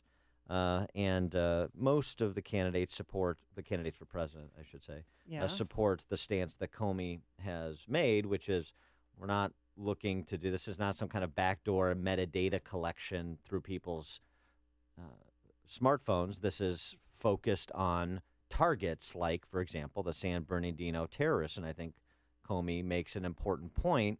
The problem with this is it all comes down to trust, right? And is there an institution that has less trust in America today than the federal government? Yeah, and it's also about the government's ability to get access to encrypted data. Remember, James Comey was just on Capitol Hill last week saying that we need help and asking for help, and nobody's budging, not Apple or other companies in Silicon Valley. And I know it's a matter of security, privacy over security. I don't care. I don't care. In this case, Apple needs to do the right thing. They can make the software, Dan, here's an idea, use it once to get into Syed Farouk's cell phone, and then destroy it. The software. Yeah, I don't know. I mean, I don't do app development in my spare time. And I've just downloaded my first app, but this is just a simple. Yeah. I mean, it just sounds like it would be. You just feasible. recently upgraded from your Commodore 64 to a computer made in this century, so maybe we're not the best to offer technical solutions to Apple. I think we should stay in the philosophical area where this kind of freedom versus security. The two values, freedom versus security, are running into conflict with one another, and with a private company and the federal government. And what's your view on it? Let's see what Jim in Romeoville's view on it is. Hey, Jim. Good morning. Yeah, Amy, you got it all wrong. First of all, they're not just looking for help. They're looking for software to open up all the phones anytime they choose to do that, which is a whole different thing than just worrying about some terrorist in San Bernardino, California. That's the same. That's the same ploy that was used to gather all the data on every phone in the quote Patriot Act. You give government an opportunity and a door, to trust me. They'll knock that door down. Well, according Thank you to and have a great morning. Thanks for the call, Jim. And according to the court that, order, it says it's just to help the FBI unlock his phone. Yeah, but I understand, and it's an important point. The judicial order, and it's narrowly tailored. But Apple is intimating something along the lines of what Jim just said, and so this is where you run into their resistance. Steve and Joliet, you're on Chicago's Morning Answer. Hey, guys, good morning. I love your show. I don't even own an Apple phone, but I stand with Apple on this one. And why? I just don't think they should give the government access to their phones. They're going to abuse their power with it. Thanks for the call, Steve. Hey, hypothetically speaking, what if there's information on there that some crazy jihadists are going to try and blow up the Sears Tower? Or maybe attack people at Navy Pier close to where one Dan Proft lives? I mean, what? I've got Navy Pier covered. Don't worry but about it. But that information could be on that phone, and we're not using it? I mean, whose side are people on? I don't understand. I mean, the national security is on the line, and they don't care. They don't care. I don't think people don't care. I think the issue is government uses a meat axe with our freedoms, not a scalpel. And what did I say just a moment ago? If you don't trust the entity in question, then you're not going to give them the benefit of the doubt. And because government, in so many ways, in so many instances, has broken trust with the American people, people aren't giving them the benefit of the doubt. And this was the discussion of the Patriot Act with metadata collection as well. It's, you let the camel's nose under the tent, and pretty soon, with respect to the government, you got a whole herd of camels in your tent. Dave in Northbrook, you're on Chicago's Morning Answer. Hey, guys. Good morning. Yeah, just to play a little bit of devil's advocate, at the end of the day, I'm all for the government trying to break the encryption, and I think they should try to break it. But at the same time, if you're Apple and you're touting all these features such as Apple Pay and hey, use this device for everything, and you have an opportunity to where if you create a backdoor and somebody else gets a hold of it, you lose all of your credibility. And think about what's going to happen market share-wise to what you're doing. It's from a company standpoint, the implications of something like this getting out there are huge. Yeah, Dave. Huge, and will completely set them back. Dave, thanks for the call. I agree with that. I mean, I go back to, again, what's Apple's brand and what do their customers expect? Cutting edge, anti-establishment, anti-status quo, and they roll over for the federal government, particularly on an issue of privacy, and a lot of those, millennial libertarian types, or at least they think they're libertarians. They're libertarians who like big government, which is, a whole nother topic. But in this area, an area of privacy, they are. And so, Tim Cook has a responsibility to his employees and his shareholders and to maximize profits. Does this jeopardize doing so? Now, doesn't he have a responsibility to his fellow Americans who might be victims soon of some crazy jihadist? He does within the bounds of the Constitution. Yeah. I mean, the ruling by Sherry Pym says that it requires Apple to supply highly specialized software that the FBI can load onto the phone to cripple the security encryption feature. And that's it. And then they don't have to get the software for other phones. Right. And part of the separation of power that we have is, and how our judicial system works, is that Apple has the right to appeal that decision. And that seems to be what they're going to do. Steve in Maywood, you're on Chicago's Morning Answer. Hi, I've got the solution that'll keep both sides happy. Okay. Apple create an app that will allow the federal government into this one phone, and then the app self-destructs. Okay, Mission there you go. Impossible. I like that. Thanks for the call, Steve. Sue. Sue in Evanston, you're on Chicago's Morning Answer. Well, I have kind of a similar solution, but first of all, I want to say I detest Apple because they have created a world where things cost a lot more expensive than they ought to. But irrespective of that, what about capitalism? Well, it is capitalism, but I also don't have to buy their products. So, all right, good for you. So anyway, my solution is that the government gives a phone to Apple. They can have a supervisory personnel there. Apple can unlock the phone. They don't give away proprietary information. Government gets what they need. Apple gets what they need. There's a supervisory personnel there who can supervise whatever they need to know in terms of chain of evidence and things like that.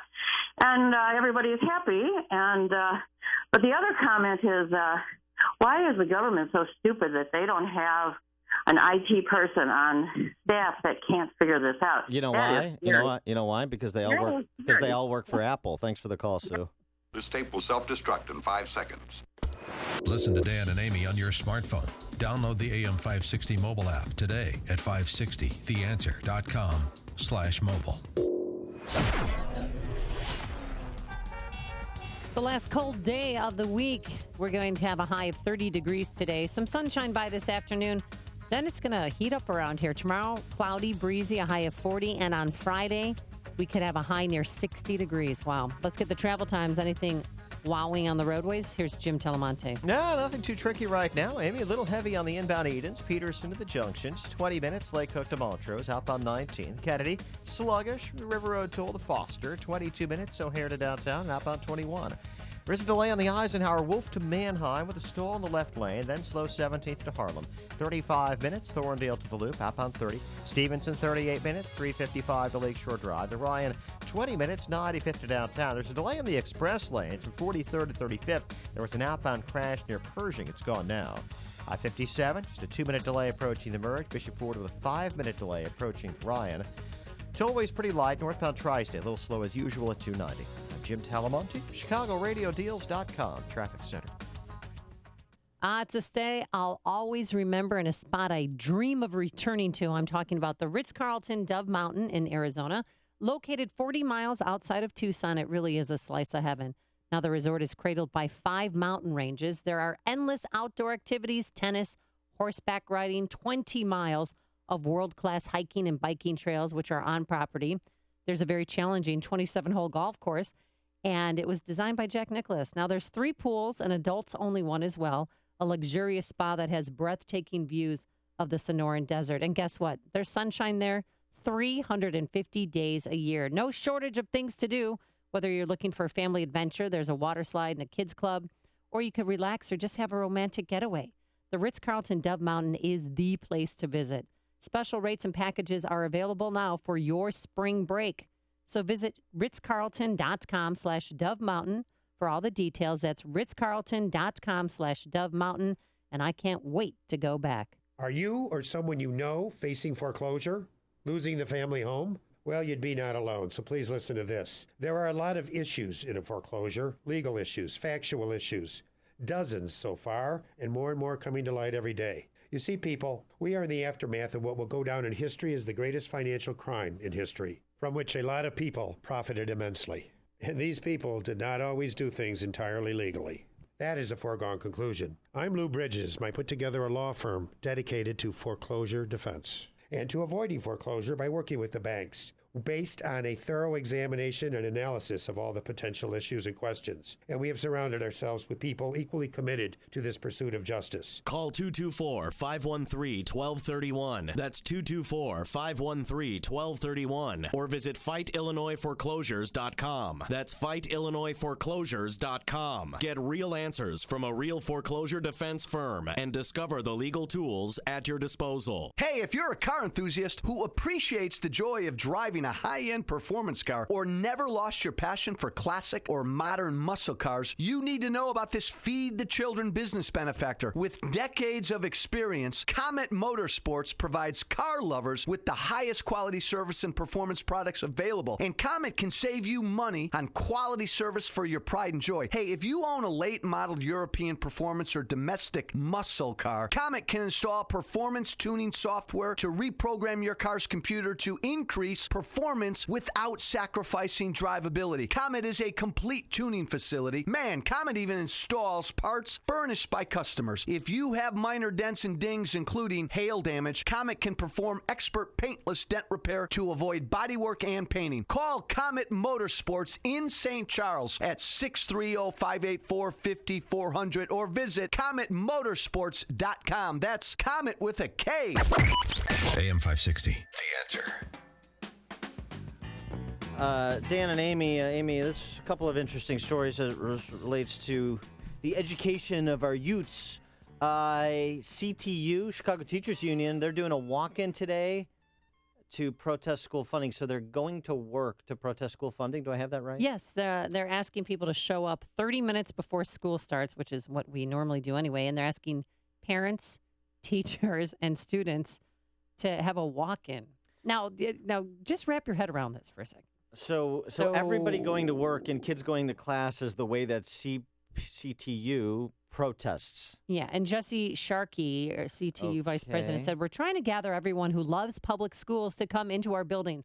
The problem is, I know some parents who have kids at certain schools that should not be walking into buildings. That's why, because last night my kids came home with a letter from CPS stating that strangers are not to be allowed into the buildings. So some parents who are going to try to get in can't get in because that's disruptive to the students. Disruptive? They're normally not there, apparently, because they're making this push to have students show up to class and teachers show up to class and parents show up to the school to protest. So what happens when they're not protesting, I guess, is the question. And I think the answer is self-evident. Yeah, Dan, do you think this is going to be effective, this walk-in? Yeah. Yeah, I'm persuaded. This is going to be it. This is going to make the changes. On the flip side, a school district that is actually, and this is kind of shocking. I mean, I know this takes forever, but a school district that is actually moving in the direction of evidence about how children learn, Barrington District 220 last night presented a proposal to move the start of the school day back from 7:20 to 9 or 9:30 in the morning. Why is that important? It's inconvenient for the adults that have to go to work, but it is consistent with the evidence we have from decades of research about how children best learn. And remember, the point of education is to do the best job you can in developing the intellectual capacities and talents of young people. And we know, particularly through your teenage years, that a little bit later in the morning. Well, sleep's important. Yeah. A little bit later in the morning, you'll be more awake and refreshed, and you could absorb more in the classroom. There's actually studies that have tracked performance comparing, groups a 7:30 to a 9 or 9:30, and it makes a big difference in terms of student performance. So shouldn't we go in the direction of student performance? It's one of the rare. These are conversations we should have across the board, where we teach foreign languages, how we teach science, in what order. All of these conversations that we never have because we're all always talking about the money inputted into the system. Well, this is an example where actually you have one school district that is moving in the direction of the evidence. So congratulations, Barrington 220, a small step for mankind. The stories you need to know to start your day. This is Chicago's Morning Answer on AM 560. The Answer. Place your orders for promotional items now for the year. Get ready for the big trade show. Provide shirts or jackets for all of your employees, students, or church members. Or giveaway items like coffee mugs, pens, or hats. Whatever it is, you can trust an American to take care of it. This is Sam Gilberto, president of American Embroidery and Screen Printing and American Marketing Products. We specialize in putting your logo on just about anything. Our focus is entirely on you, our customer. We want every customer experience to be outstanding. Here's an offer to help your budgets for the new year. 10% off and free artwork on embroidery and screen printing orders for all new customers. 10% off and free artwork on embroidery and screen printing orders for all new customers. We have the capability, capacity, and know-how to get your job done right and on time. Call 630-766-2825. 630-766-2825. Get more at trustinamerican.com. Hey, do something for yourself and get a MyPillow. All the kids in Barrington are doing it because they're going to be able to sleep in longer. MyPillow helps with neck pain, snoring. It conforms to your neck and back so you don't wake up tossing and turning like you do when you use a different pillow. MyPillow is the best. It's the official pillow of the National Sleep Foundation, and there's still the 2 for the price of 1 offer. Go to mypillow.com, type Amy in the promo code. Again, 2 pillows for the price of 1. Do it today because this deal is not going to last forever. Again, mypillow.com, promo code Amy, or call 800-489-0201. That's 800-489-0201. Coming up on Chicago's Morning Answer. Are some GOP senators, including Illinois, already folding on the Supreme Court nomination? We'll have that at 6:36. But first, into the newsroom we go. Here is Mike Scott. Amy and Dan, some clouds, 25 degrees, and a news conference that we will be following today. New York City's police commissioner and mayor are holding a press conference. They're speaking out against President Obama's severe anti-terror funding cuts. Under the Obama 2017 budget, funding for counterterrorism in cities like New York and Chicago will be slashed from $600 million to $300 million. President Obama says the Constitution, in his mind, is clear on what should happen in the event of a vacancy on the Supreme Court. The Constitution is pretty clear about what is supposed to happen now. When there is a vacancy on the Supreme Court, the President of the United States is to nominate someone. The Senate is to consider that nomination. In a news briefing in Rancho Mirage, California, the president remarked he intends to nominate a well-qualified candidate to replace the late Justice Antonin Scalia. Republican presidential candidate Ben Carson in South Carolina believes the Senate would entertain a nominee to replace Scalia. You know, they're not going to approve an ideologue. Now, if he's going to select somebody who's a strict constitutionalist, like Judge Scalia was, I suspect that they probably would be very willing to have hearings in a situation like that. Carson says the court was never meant to be filled with partisan justices, but he adds that has changed. One political soothsayer is predicting results for the South Carolina primary a bit early. University of Virginia Center for Politics founder Larry Sabato tells Fox it will be a runaway for one candidate on the Republican side. I think Trump is going to win pretty handily. I think it'll be relatively close. I think you're going to see a bunched group: Cruz, Rubio, Bush. Kasich will be last, but he may do better. He may do better than people think. Sabato predicts a similar dominating performance for Hillary Clinton on the Democrat side in the Palmetto State. Hillary Clinton is campaigning with the mother of a black suburban Chicago woman who was found dead in her jail cell following a traffic stop in Texas. The Democrat presidential candidate will be joined by Geneva Reed Veal, the mother of Sandra Bland, for a rally today here in Chicago. Governor Rauner is set to give his state budget address today in spite of Illinois operating without a spending plan.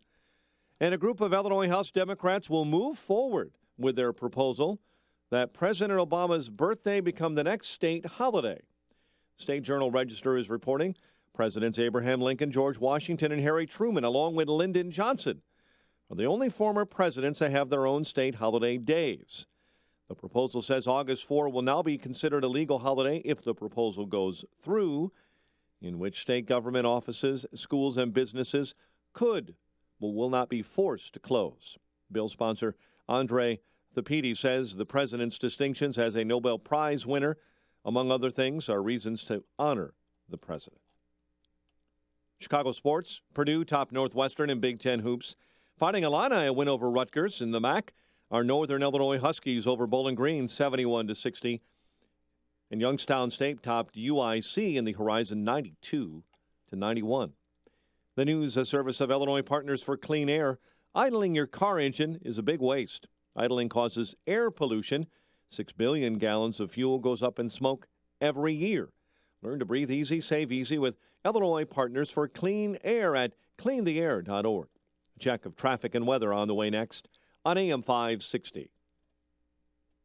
Each year, the month of March is all about the madness. He's a whack job. He's a wacko. This year, as the number of candidates dwindles and the delegate count climbs, the remaining candidates will meet for one final debate. On March 10th, and AM 560 is hosting the final debate watch party of the primary season. On Thursday, March 10th at Austin's Fuel Room in Libertyville. Tickets are just $25 and include an all-you-can-eat buffet. Visit 560theanswer.com/March. That's 560theanswer.com/March. Sponsored in part by DS Arms. B-Dubs Takeout. It's simple and easy. Call ahead or drive to your nearest location and choose from anything on the menu. Enjoy the game from your couch. Buffalo Wild Wings, wings, beer, sports. Congratulations to all who took the Balance of Nature New Year's Challenge. Success stories are pouring in. So many people have been helped through this incentive that I have asked Balance of Nature to continue this challenge for as long as possible. It's wonderful. I love the product. I haven't been sick all winter, and I've classically been sick every October or November or December or maybe one of each. And I haven't been sick at all because what I've done is double up on the veggies and open the capsule and put it in a little chicken broth, made a little soup of it, and just enjoyed it. And whenever I felt like I was coming down with something, I would do that. Just prevented anything from happening. Good health is only a phone call away. What are you waiting for? Don't miss your opportunity to get a free month supply of Balance of Nature. Call 1-800-2468-751. That's 1-800-2468-751. Or go online to balanceofnature.com. Use promo code CHICAGO. 6:36 in our ChicagoRadioDeals.com traffic center. Let's get the very latest with Jim Talamonte.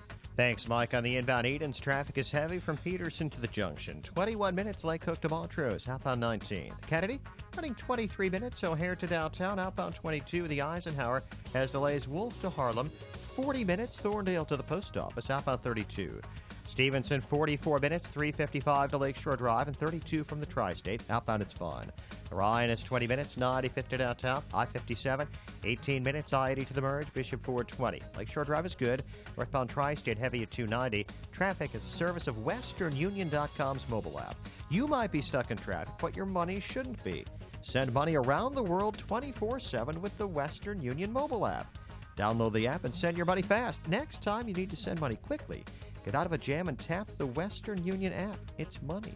Traffic answers when you need them most. I'm Jim Talamonte, AM 560, The Answer. Chicago's Morning Answer continues next. Your official Chicagoland weather forecast from the AirComfort.com Weather Center. AirComfort.com, 80 years of quality mechanical solutions for your business.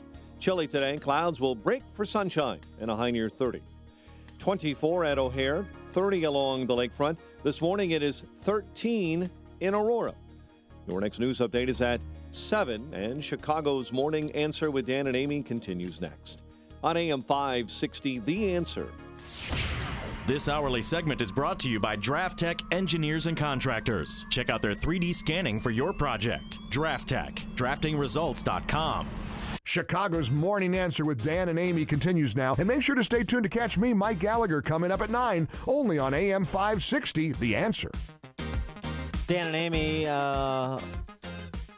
let's hear from some Harvard Law folks before we get to the issue of GOP senators who are already starting to cave on the issue of Obama and Obama nominee to the High Court this year. Let's start with, I guess, the Harvard Law grad in chief talking about the Constitution, which is really something to behold. The Constitution is pretty clear about what is supposed to happen now. When there is a vacancy on the Supreme Court, the President of the United States is to nominate someone. The Senate is to consider that nomination, and either they disapprove of that nominee or that nominee is elevated to the Supreme Court. Yeah, I hate to break it to you, James Madison. That's not what Article 2 says. That's not what the Constitution requires. This mashing about President Obama has the right. He doesn't have a right. Right is also not used in Article 2. A duty to put forward a nominee. Yes, right. And he's going to do that. We can see I don't know why we keep talking about this. Why you have it's the typical straw man argument. Everyone agrees with that. But the Senate has no duty and no timeline with which to take up the matter. The Senate is not required to vote on nominees the president puts forward. They're not. And we've seen this happen before. This is not unique. And, oh, by the way, can we just all concede up front, this is a political process because you have a president who's a politician and you have senators who are politicians and you have ideological differences in terms of issues that are going to be before the High Court or could come before the High Court. I mean, all this discussion about the Constitution and this moral preening by the likes of Obama and Schumer. Obama, who filibustered President Bush's nomination for the Supreme Court in the form of Judge Samuel Alito, and now he is scolding Senate Republicans. Give me a break. There is more than enough time for the Senate to consider in a thoughtful way the record of a nominee that I present and to make a decision. Yeah, and one of the decisions they can make is to not make a decision. I'm going to present somebody who indisputably is qualified for the seat, and any fair-minded person, even somebody who disagreed with my politics, would say would serve with honor and integrity on the court. So there's So how is this going to go down? I mean, because what I'm fearful of is some moderate Republicans, maybe one from Illinois, Mark Kirk, who may side with with President Obama's nominee. Yeah, with well, one of them. Well, he can take the rhetorical position. His vote ultimately doesn't matter much as long as Senate Republicans stay substantially together on the matter. But will they stay together? Well, I don't know. I mean, we've seen this play out before. This fight is an existential fight, though, for Republicans. If they wilt in the face of an Obama Supreme Court nominee and act on it this year, well, of course, that's when they would act on it. I agree with David French that the Republican Party is over for the foreseeable future. That's how important this is. And frankly, it deserves to be. Everyone is tired, and this is why you have the rise of Trump and to some extent the rise of Cruz. Everyone who has a center-right perspective in this country is tired of the sham run by Beltway GOP leaders of we're not going to die on this hill. We're going to concede this hill to push off the fight so that we can concede another hill down the road. It's always pushing off. No, this isn't the fight. The fight is down the road, and then we don't have that fight. No, it's not this fight. It's the next fight. What's a fight that the Republicans have really had? I mean, beyond just kind of rhetorical positioning. If you don't have this fight with the import of this nomination and the successor to Scalia, it's over, and it should be. Now, let's hear from Larry Tribe. And the reason I incorporate Harvard professor Larry Tribe is because he's Donald Trump's favorite law professor, maybe a Donald Trump Supreme Court nominee. Why? Because Larry Tribe provided the foundation for Donald Trump to go off again, suggesting that Ted Cruz is not a citizen of the United States eligible to run for president. Here's Larry Tribe. He takes it one step further than Obama did in suggesting why Republicans are behaving in such an obstructionist manner. You can say you believe in originalism and textualism, but in all of these cases, there are different ways of reading the original meaning of the Constitution, and they're deep judgment calls. That's why elections have consequences. And the astonishing thing is for the Republicans to say that people should choose as though they are entitled to say that Barack Obama never was a legitimate president. And I've heard that from a lot of them. They just can't accept the idea of, frankly, this African-American president being legitimate. Racist. Race card. Lawrence Tribe, Donald Trump's intellectual guide star on the Constitution, says that any Republican opposition to any potential Obama nominee to the Supreme Court is because he's black. I mean, this is Harvard law professor. This is the quality. By the way, so for you kids out there thinking about going to law school, and you think because so many heavyweights, intellectual heavyweights, went to Harvard Law, or so many people in positions of power, even if they're not intellectual weights, went to Harvard Law, think about what you heard from the Harvard Law grad in chief and Lawrence Tribe. I'm not done. Charles Ogletree, another Harvard Law professor, was on MSNBC, and to the MSNBC's credit, he was on with this new MSNBC host. At least he's new to me. What's his name? He was Steve Kornacki. Do you know this guy? Mm-mm. Well, to Kornacki's credit, he actually didn't let Ogletree get away with not answering the question. The question being, did President Obama's filibuster of Judge Alito when he was a senator and Alito was Bush's nominee to the Supreme Court set the table for what we have today? Listen to Ogletree. another deep-thinking Harvard law professor. Can I just ask you, though, I mean, in terms of this political battle that we're seeing play out right now, the White House is saying the Republicans have no business of obstructing a nominee that the president puts forward. But I'm asking if the president, as a senator, in participating in a filibuster against a duly elected president's nominee to the Supreme Court, did the president not help lay the groundwork for the Republicans obstructing him on this? He might have, but the Constitution is the controlling document, and everybody follow the Constitution. Whether you're Republican or Democrat or Independent, it doesn't matter.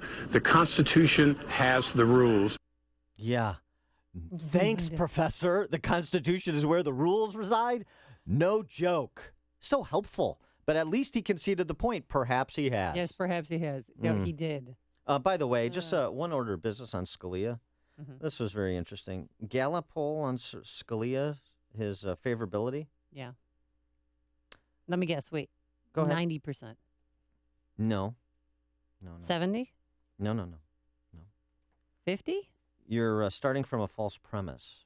The false premise being that many people in this country knew who Scalia was. Come on. His favorable, unfavorable, 29% favorable, 27% unfavorable.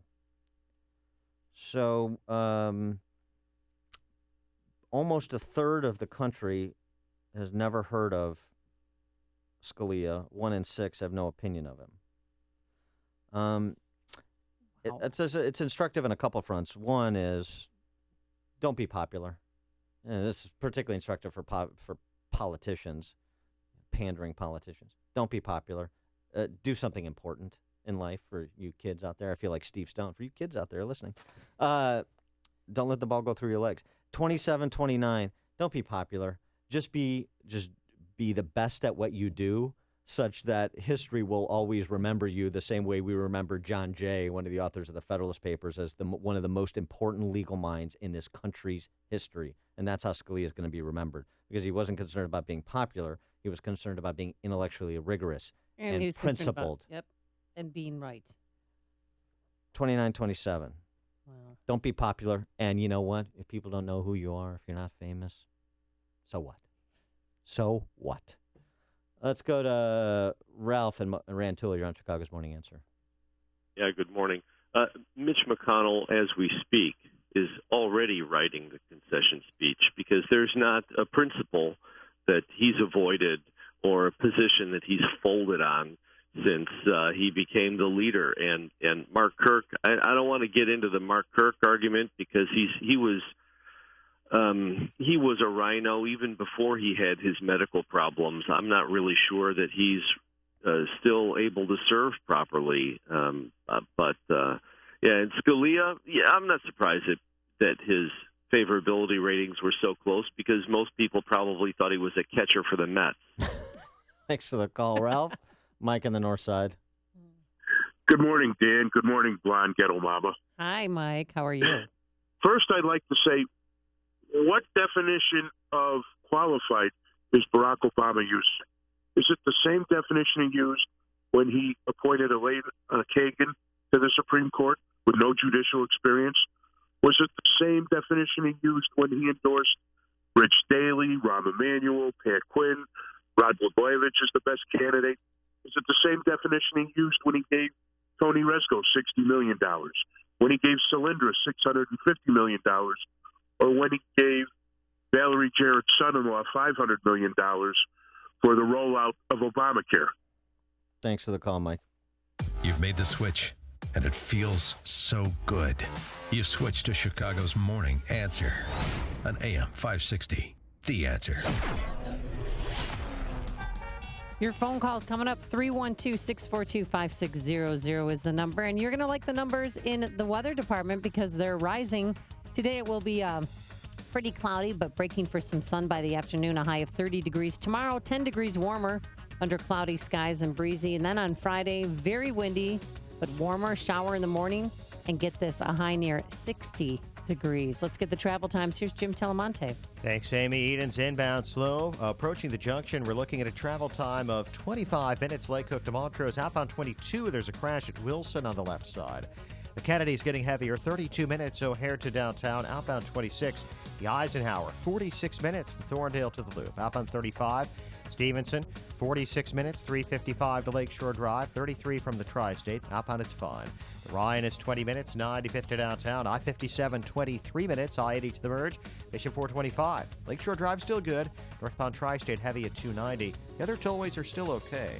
I'm Jim Talamonte in the ChicagoRadioDeals.com Traffic Center. I'm Lou Dobbs. Doctors crying uncle over Obamacare paperwork. California flood insurance policies jump 25%. And the European Union may reimpose border controls. Those stories next. I believe in the American entrepreneur. The small business owner is truly the backbone of the American economy. Hi, I'm Steve Cooper, co-founder of EarthSop.com, the entrepreneur rollover stock ownership plan. My partner Karen Franklin and I started EarthSop.com over 15 years ago because we're on a mission to help as many people as possible open and run their own businesses, simply, quickly, and easily by using their own retirement funds. Then 3, 4, 5 years later, put the money back and have the corporation carry on by itself. Then you'll have the business and the security of the retirement funds too.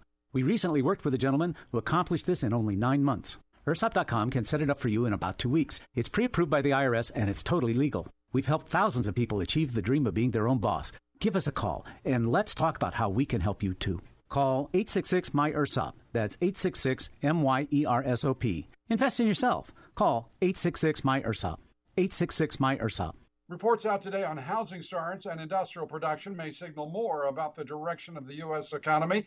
As we previewed here last week, for the first time in 5 decades, the United States and Cuba have now signed an agreement to resume commercial air traffic.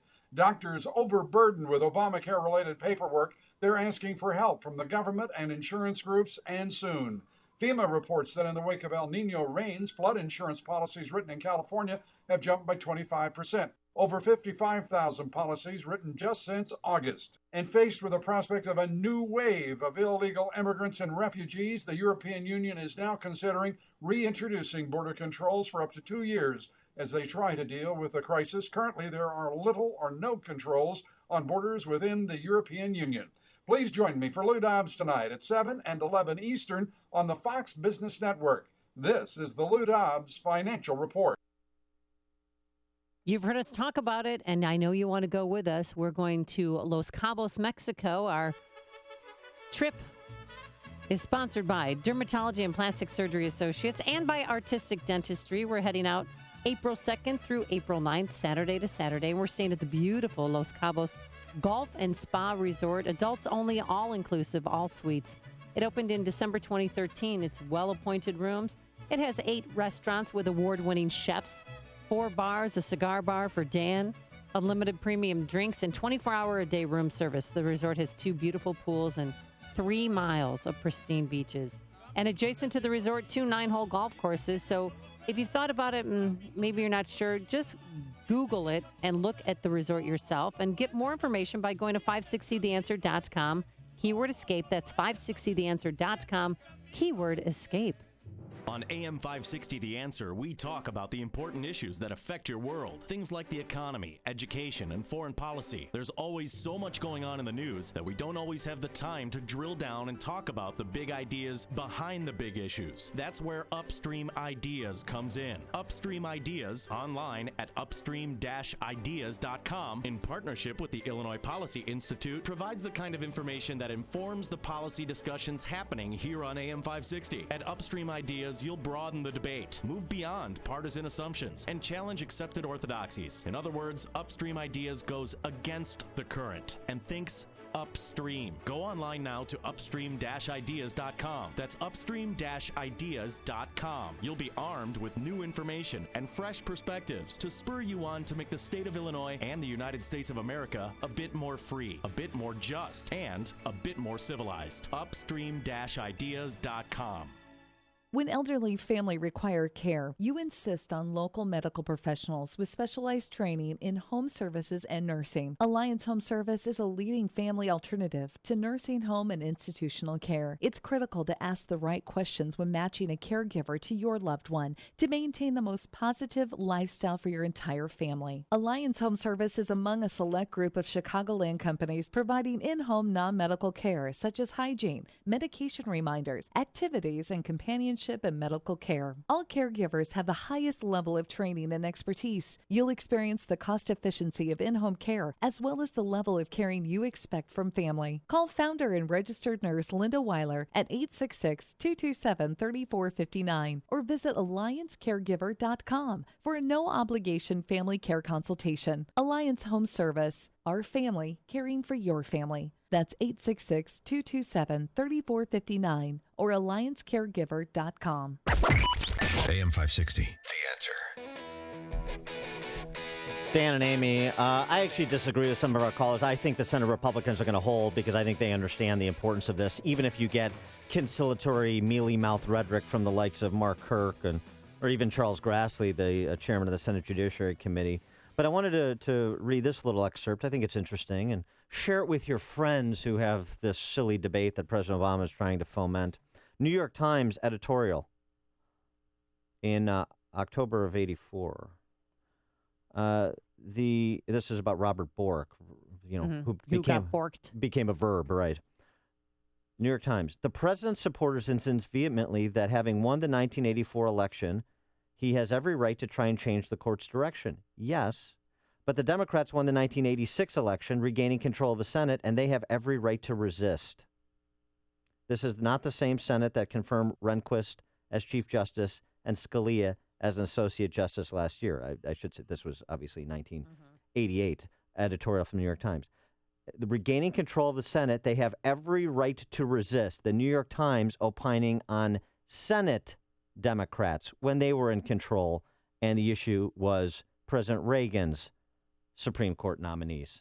Hypocrisy, thy name is the left. Connect with Dan and Amy using the AM 560 mobile app. Download it today at 560theanswer.com/mobile.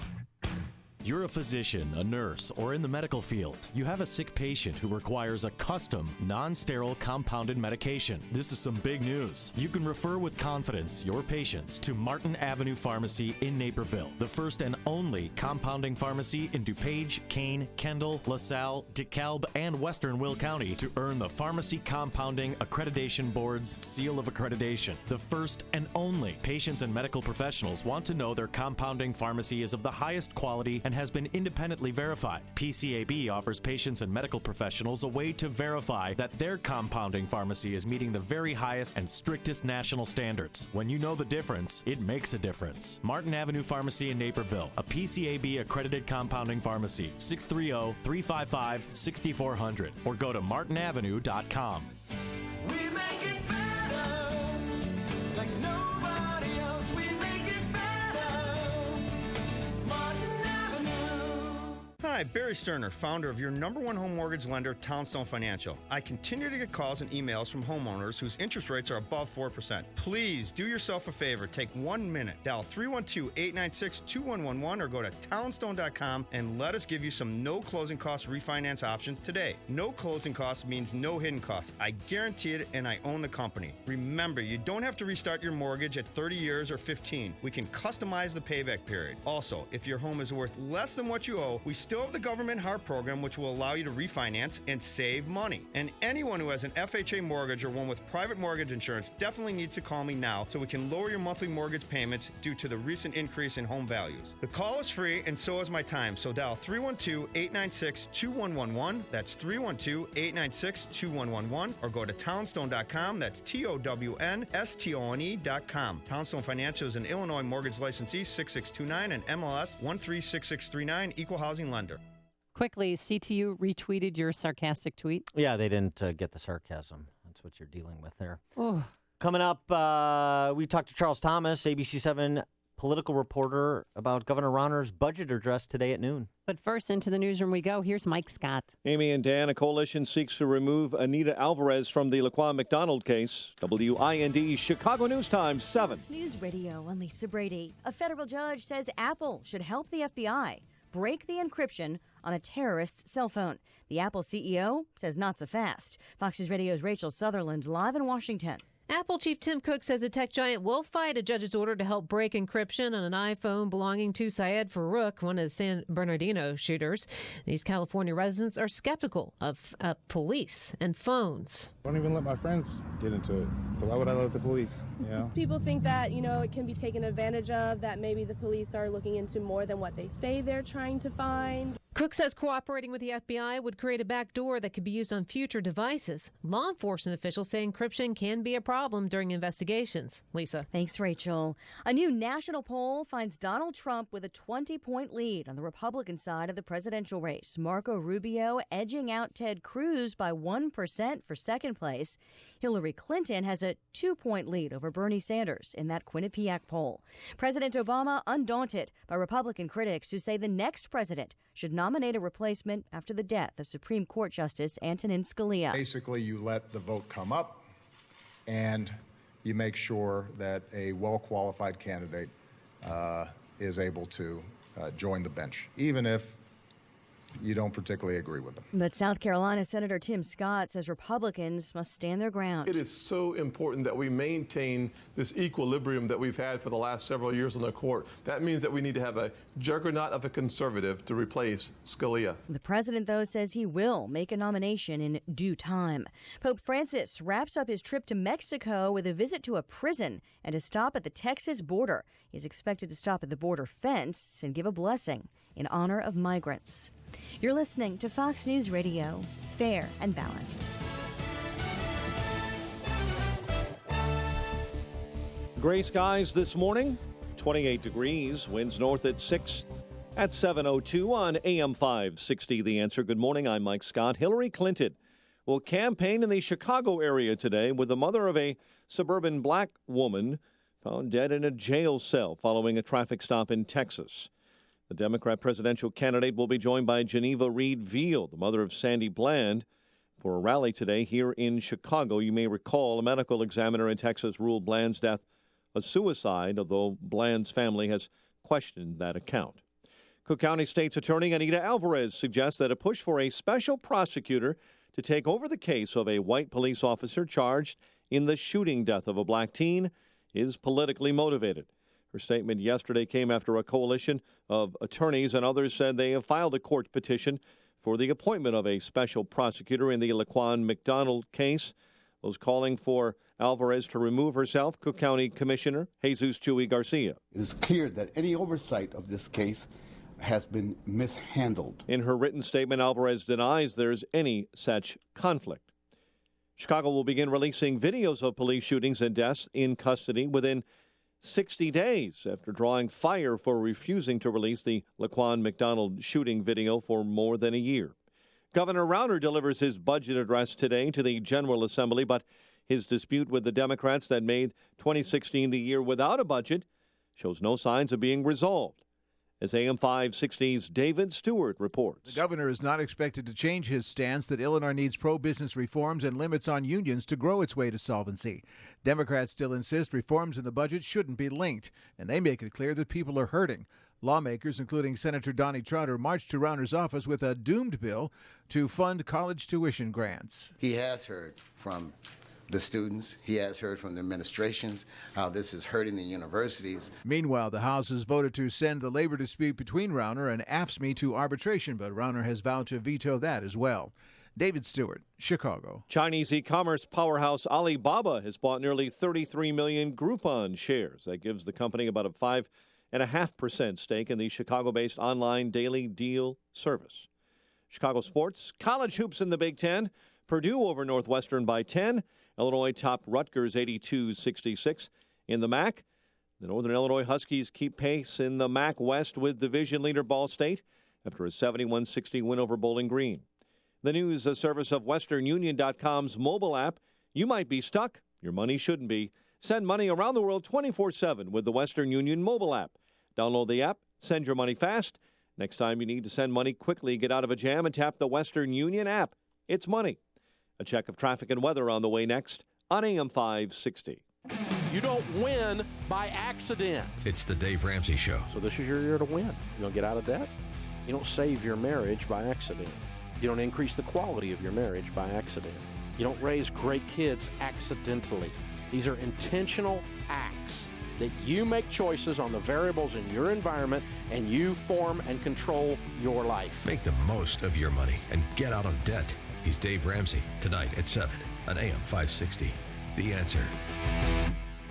Congratulations, Susan. Your daughter is such a gorgeous bride, and this setting is just amazing. Thanks, Jane. Only the best for my daughter's wedding. I've never been to an outdoor wedding with such an elegant tent. The lantern lighting is so romantic, and I can see all the stars through the clear top. We couldn't have done it without the professionals at Blue Peak Tent and Event Rentals. They worked closely with us to create the ambiance we wanted, making sure no detail was overlooked. Do you think they could help plan a tent for our company picnic this summer? We have about 500 people. Absolutely. Blue Peak Tents has a variety of climate control tents that can fit nearly any space and accommodate any guest count. They've done thousands of tents across Chicagoland for corporate outings, weddings, graduations, festivals, and more. I wouldn't wait. They're already booking for spring and summer seasons. You should call now, 630-338-0288. Make your next outdoor party memorable with Blue Peak Tents. 630-338-0288 or visit bluepeaktents.com.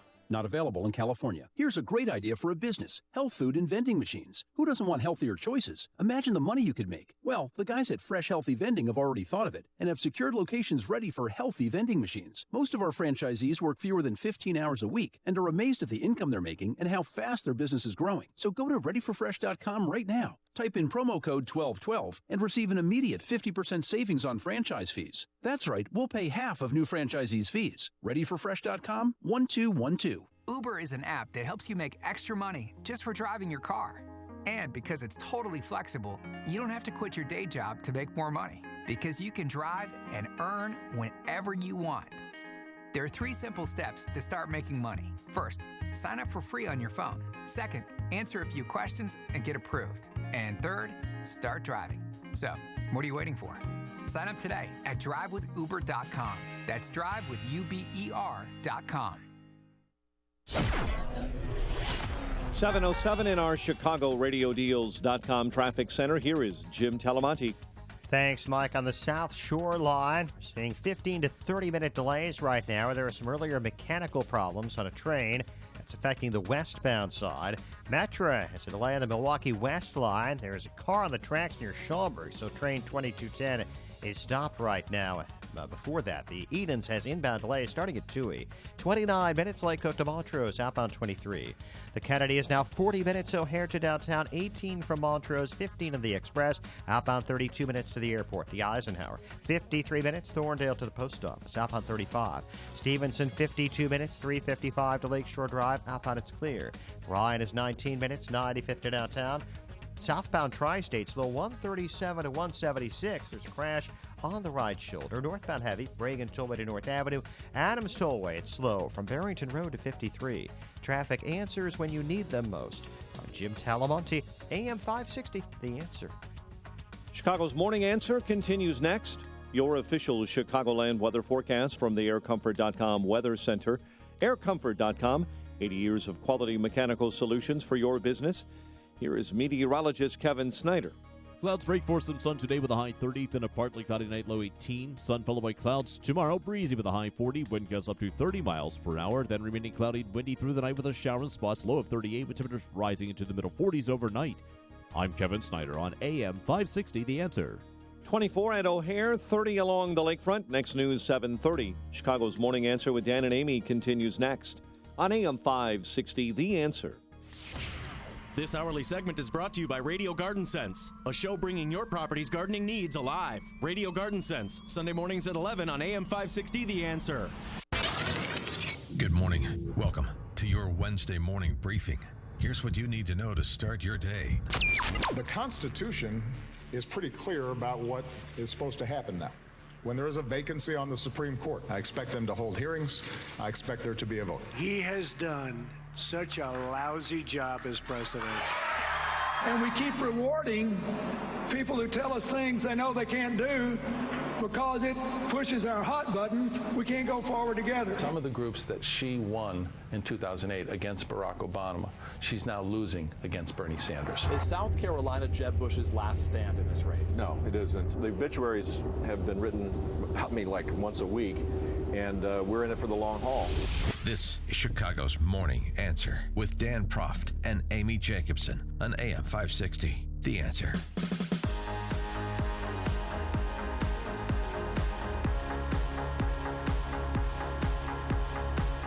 Good morning, Dan and Amy. I'll tell you who else is in it for the long haul. Bernie Sanders. Oh, yeah. Dead heat in Nevada, dead heat nationally. You got Hillary bringing her cackle and yip to Illinois. Yeah, Chicago. She's going to be campaigning here today. She's going to be with How exciting. Geneva Reed Veal. She's Sandra Bland's mother. And they're going to be in the Parkway Ballroom in Bronzeville. And remember last time she was here, she went to, of course she's going to be at a private fundraiser, but she went to a child care, to a daycare center to talk about rising child care costs and blah, blah, blah. So she might make a surprise stop somewhere. We don't know. She's not letting the media know. But we do know that she'll be at the Parkway Ballroom with Sandra Bland's mom. Yeah. So 1990s. I mean, I'll tell you what. Bernie Sanders, by the way, latest poll survey I saw in Illinois, 52-40 Hillary. He is closing everywhere. He was down 40 in South Carolina. Yeah. Now he's down 18. Right, 56-38. But I don't think he's going to make that up in the next week or so. Do you? Well, maybe, maybe not. But where's the momentum?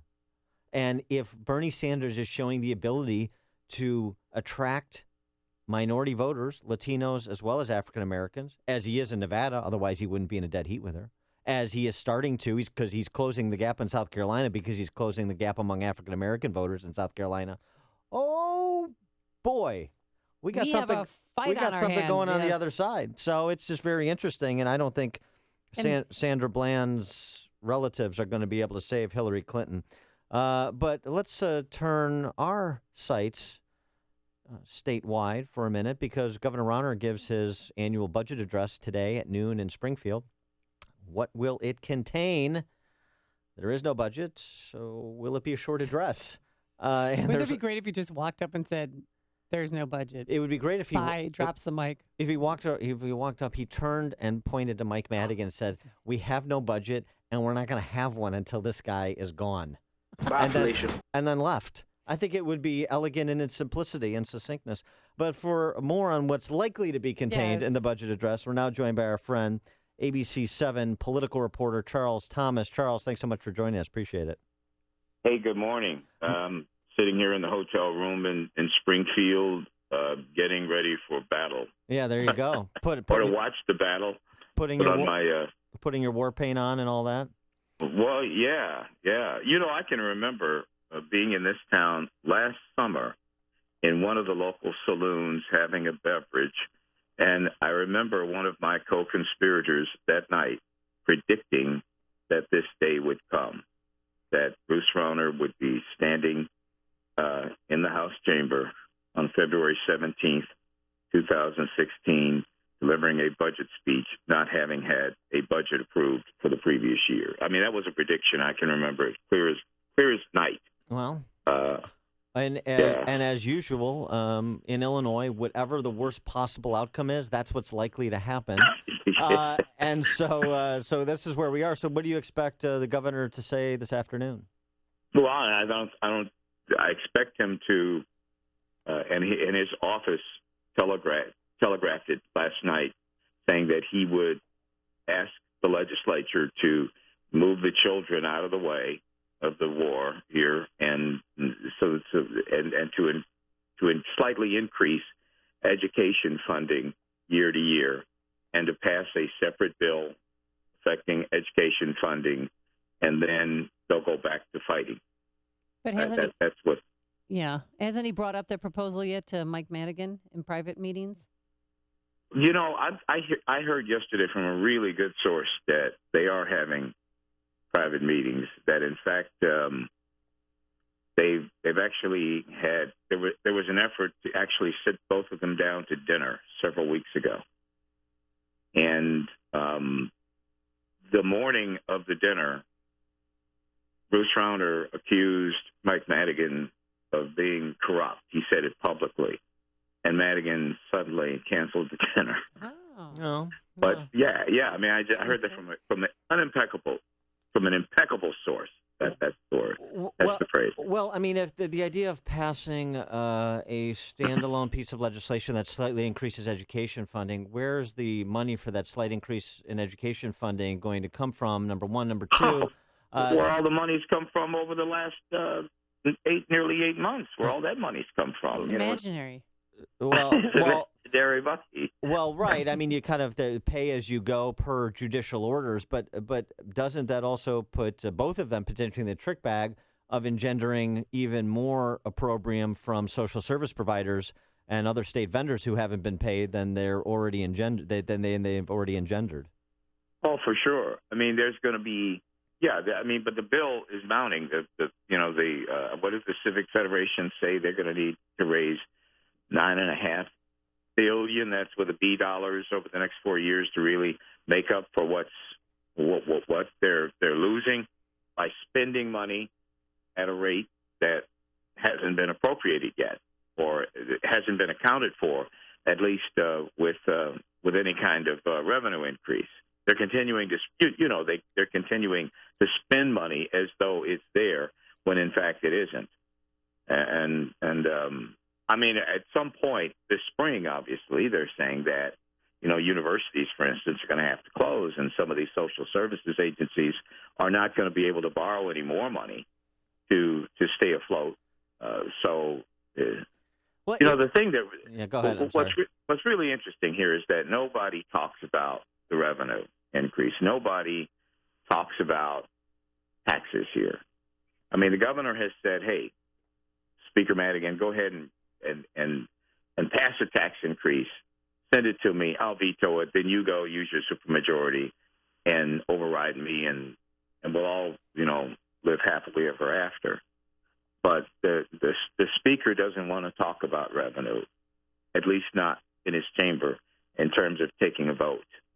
But why not? Because of politics, obviously. He's worried about... I mean, and there's some question as to whether or not he'd actually have the votes, because a lot of downstate and suburban Democrats who are part of his caucus, they might not vote for this. Well, not if be refreshing. not if they're going to be seen as having to wear the jacket solely. I mean, Madigan is trying to do what he's always done with Republican governors, is get them to share the blame for maintaining the status quo and increasing taxes to, sort of kind of fund that status quo for a little while longer. And that's what he wants Rauner to do, and Rauner's not playing that game. He's trying to... Yeah, Rauner wants to play the game. Yeah, and so this is the impasse. And I wonder, I mean, coming out of the new year, after his first year in office, Rauner has been much more aggressive with Madigan and just in general on the stump than he had been for the preceding 11 or 12 months. Do you expect any right crosses or left hooks in this speech? No, I don't know. But I think what Rauner says publicly and what Rauner might be doing privately, there might be two different things here. Because, again, I understand that there is some kind of strained communication that's going on, like this dinner date that didn't happen. I mean, apparently there was some effort to get them together. And apparently that I've also heard that perhaps the Rauner wish list has been pared even more. But you just don't know, because there's a private side to this behind the scenes, and then there are the public pronouncements, the aggressive things that Rauner says publicly. All right. Charles Thomas joining us, ABC 7 political reporter. Let's switch gears a little bit onto the Laquan McDonald case. There's a coalition of civil rights attorneys and others who filed a court petition yesterday. They want to have a special prosecutor for the investigation of trial of Laquan McDonald. Do you know anything about this, and what are your sources telling you? Well, I mean, I'm hearing that this very well could have been a campaign event yesterday for Kim Foxx. I mean, they were asked point blank if it was, and the participants said, no, it's not. We absolutely want a special prosecutor to handle this case. But apparently there are standards, this is according to Anita Alvarez, for when a special prosecutor can be appointed. There's a test and certain facts have to be met. And she is insisting that those facts cannot be met to have the chief judge appoint a special prosecutor. And I think the chief judge Timothy Evans has actually said the same thing, that there are certain tests that have to be met before a special prosecutor, before the state's attorney can be taken off a case. And that perhaps those tests haven't been met, and so it can't be done legally. All right. And so from that, she says this is political because these people, many of whom are lawyers, should know better. All right, Charles Thomas, ABC7 political reporter. And by the way, Charles recently sat down for our Against the Current interview series. We had a wide-ranging discussion to discuss the possibility there may be a new political paradigm emerging, new coalitions emerging in the city of Chicago with regard to some of these issues we're discussing today. You can check that out at upstream-ideas.com, my interview with Charles Thomas. Charles, thanks so much for joining us. Have fun. Hey, man, thank you for having me. Yeah, have fun in Springfield. Springfield. That was a good interview. I enjoyed that. Thanks a lot, Charles. Appreciate it. Take care. And he joined us on our turnkey.pro answer line. Hear about the big stories of the day, then talk about them right here on Chicago's Morning Answer on AM 560. The Answer. Chilly start to the day, but the sun is shining, so that's good. And we're going to hit a high of 30 degrees, but nothing compared to what we're going to be facing the next 2 days. It's called warm weather. A high tomorrow of 40 degrees, and on Friday we could hit the upper 50s. Anything good on the roadways? Here's Jim Telemonte with the answer. Well, Amy, there are some problems, unfortunately, including some on the rails. Metra has delays on the Milwaukee West line. There's a car on the tracks near Schaumburg holding things up. In Lake Forest, there's a crash on southbound 41 at 60. Town line, the left lane is blocked there. Eden's inbound, now 32 minutes. Lake Cook to Montrose, outbound 24. The Kennedy, 50 minutes. O'Hare to downtown, outbound 32. The Eisenhower's now an hour from Thorndale to downtown, outbound 37 minutes. The Stevenson is an hour from 355 to Lakeshore Drive. Outbound, it's clear. There's something good. Ryan, 23 minutes, 95th to downtown. Tri-State southbound stop and go 21 to 176. There's a crash on the right shoulder. Eastbound Adams Tollway really tied up from Barrington Road to 53. I'm Jim Talamonte, ChicagoRadioDeals.com, Traffic Center. You know, it's never too early to start thinking about where you want to send your kids to school next fall. Maybe you've considered a private school in the past, but always figured you couldn't afford it. Well, if that's the case, then we want to tell you about HalfPriceSchools.com. At HalfPriceSchools.com, you can find dozens of local private schools that are offering vouchers for a full year of tuition at, you guessed it, half the price. There's no catch. Find a school near you, purchase a tuition voucher, and prepare to send your child off to school this fall. It's that simple. HalfPriceSchools.com has schools located all across the Chicago area, including Palatine, Roselle, Grays Lake, Hoffman Estates, South Holland, Chicago. Now, this might make private schools a real option for your family for the first time, but do not wait. These vouchers sell out. Visit HalfPriceSchools.com today. That's HalfPriceSchools.com. Winter weather is here, and this season's roller coaster ride and temperatures can be especially taxing on your business's mechanical HVAC system. That's why it's important to schedule a comprehensive review of your system today with Air Comfort, Chicagoland's leading mechanical professionals. For more than 80 years, Air Comfort has maintained hundreds of businesses' HVAC systems throughout Chicagoland and Northwest Indiana. Why do they trust their mechanical systems to Air Comfort? It's simple. Because they understand that Air Comfort has the best trained and highly skilled team of award-winning technicians. That's why Air Comfort is recognized as an MSCA Star Contractor, a designation achieved by only 2% of contractors nationwide. With a large service fleet of more than 80 fully equipped vehicles, chances are that an Air Comfort technician is nearby. Schedule your system check by calling now, 708-345-1900, or online at aircomfort.com. My name is David Hochberg, and I'm Vice President of Lending at Pearl Mortgage. That's right, I'm now Vice President of Lending at Pearl Mortgage. If you're looking to purchase a new home or refinance your existing home, give me a call. I'm the same guy that's provided listeners with honest advice and outstanding customer service for the past 13 years. The only thing that's changed is where I work. When you needed help refinancing after the Big Corner Bank messed up your loan, even though you've heard thousands of my ads telling you not to waste your time at the Big Corner Bank, you called me and I helped you. If you would like to talk to me about a mortgage, please please give me a call at 312-751-1333. That's 312-751-1333. Email me at david@pearldavid.com. That's david@PERLDavid.com. Or visit my website, am560david.com. 312-751-1333. Pearl Mortgage is an equal housing lender, Illinois residential mortgage licensee, 4358, licensed by DBO under California RMLA and MLS 19186, pearlmortgage.com licensing. AM 560, The Answer. Who let the dogs out? That's a new version because Hillary barked Yeah. once again on the campaign trail the other day, so we've put this together for your listening enjoyment. She is a one-woman Baja man. Yes, she is. Oh. Well, this is a serious story, but not a bizarre in a different way than Hillary's yipping on the campaign trail. From the New York Post, troops betrayed as Army dumps hundreds of heroic war dogs. What do you mean dumps them? Uh-huh. Like sends them to Mr. Scorty? They tell us it's better for a dog to step on a bomb than a U.S. soldier, said one Afghan war vet. The truth is, Daniel, just like about every other dog handler in the armed forces, would rather take the hit himself. 5 weeks into their training, Daniel and Oogie were inseparable. They showered together. They went to the bathroom together. When Daniel ran on the treadmill, Oogie was the one right next to him running along. Oh, that's so cute. Daniel- The bathroom thing's a little weird, but I go on. You know, Daniel got Oogie's paw print tattooed on his chest. Oh. Said Daniel, this Afghan war vet, the few times you safeguard your dog are slim compared to what he does every time you go outside the wire. That's your dog. The dog saves you and saves your team. You're walking behind this dog in known IED hotspots in a firefight the dog doesn't understand. In September 2012, Daniel and about 18 other soldiers boarded a flight back to North Carolina. Their deployment was over.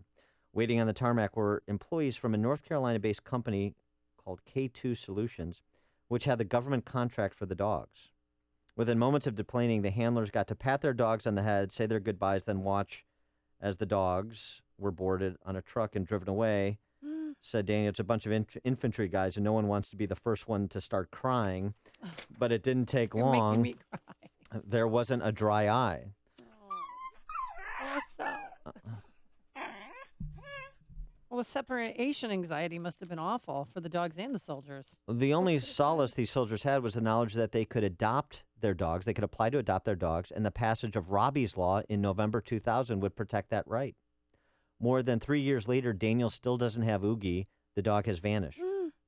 This is not his real name. He doesn't want to use it because he's on active duty. He's one of at least 200 military handlers whose dogs were secretly dumped out to civilians by K2 Solutions in February 2014, according to an investigation that was done by the New York Post. At least 3 government workers were also involved and may have taken dogs for themselves.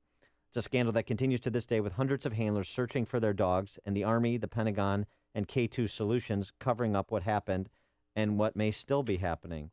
So, this is one of those cases where obviously the bond between a dog and its owner, it's even more profound than just for, regular pet owners because of what they go through.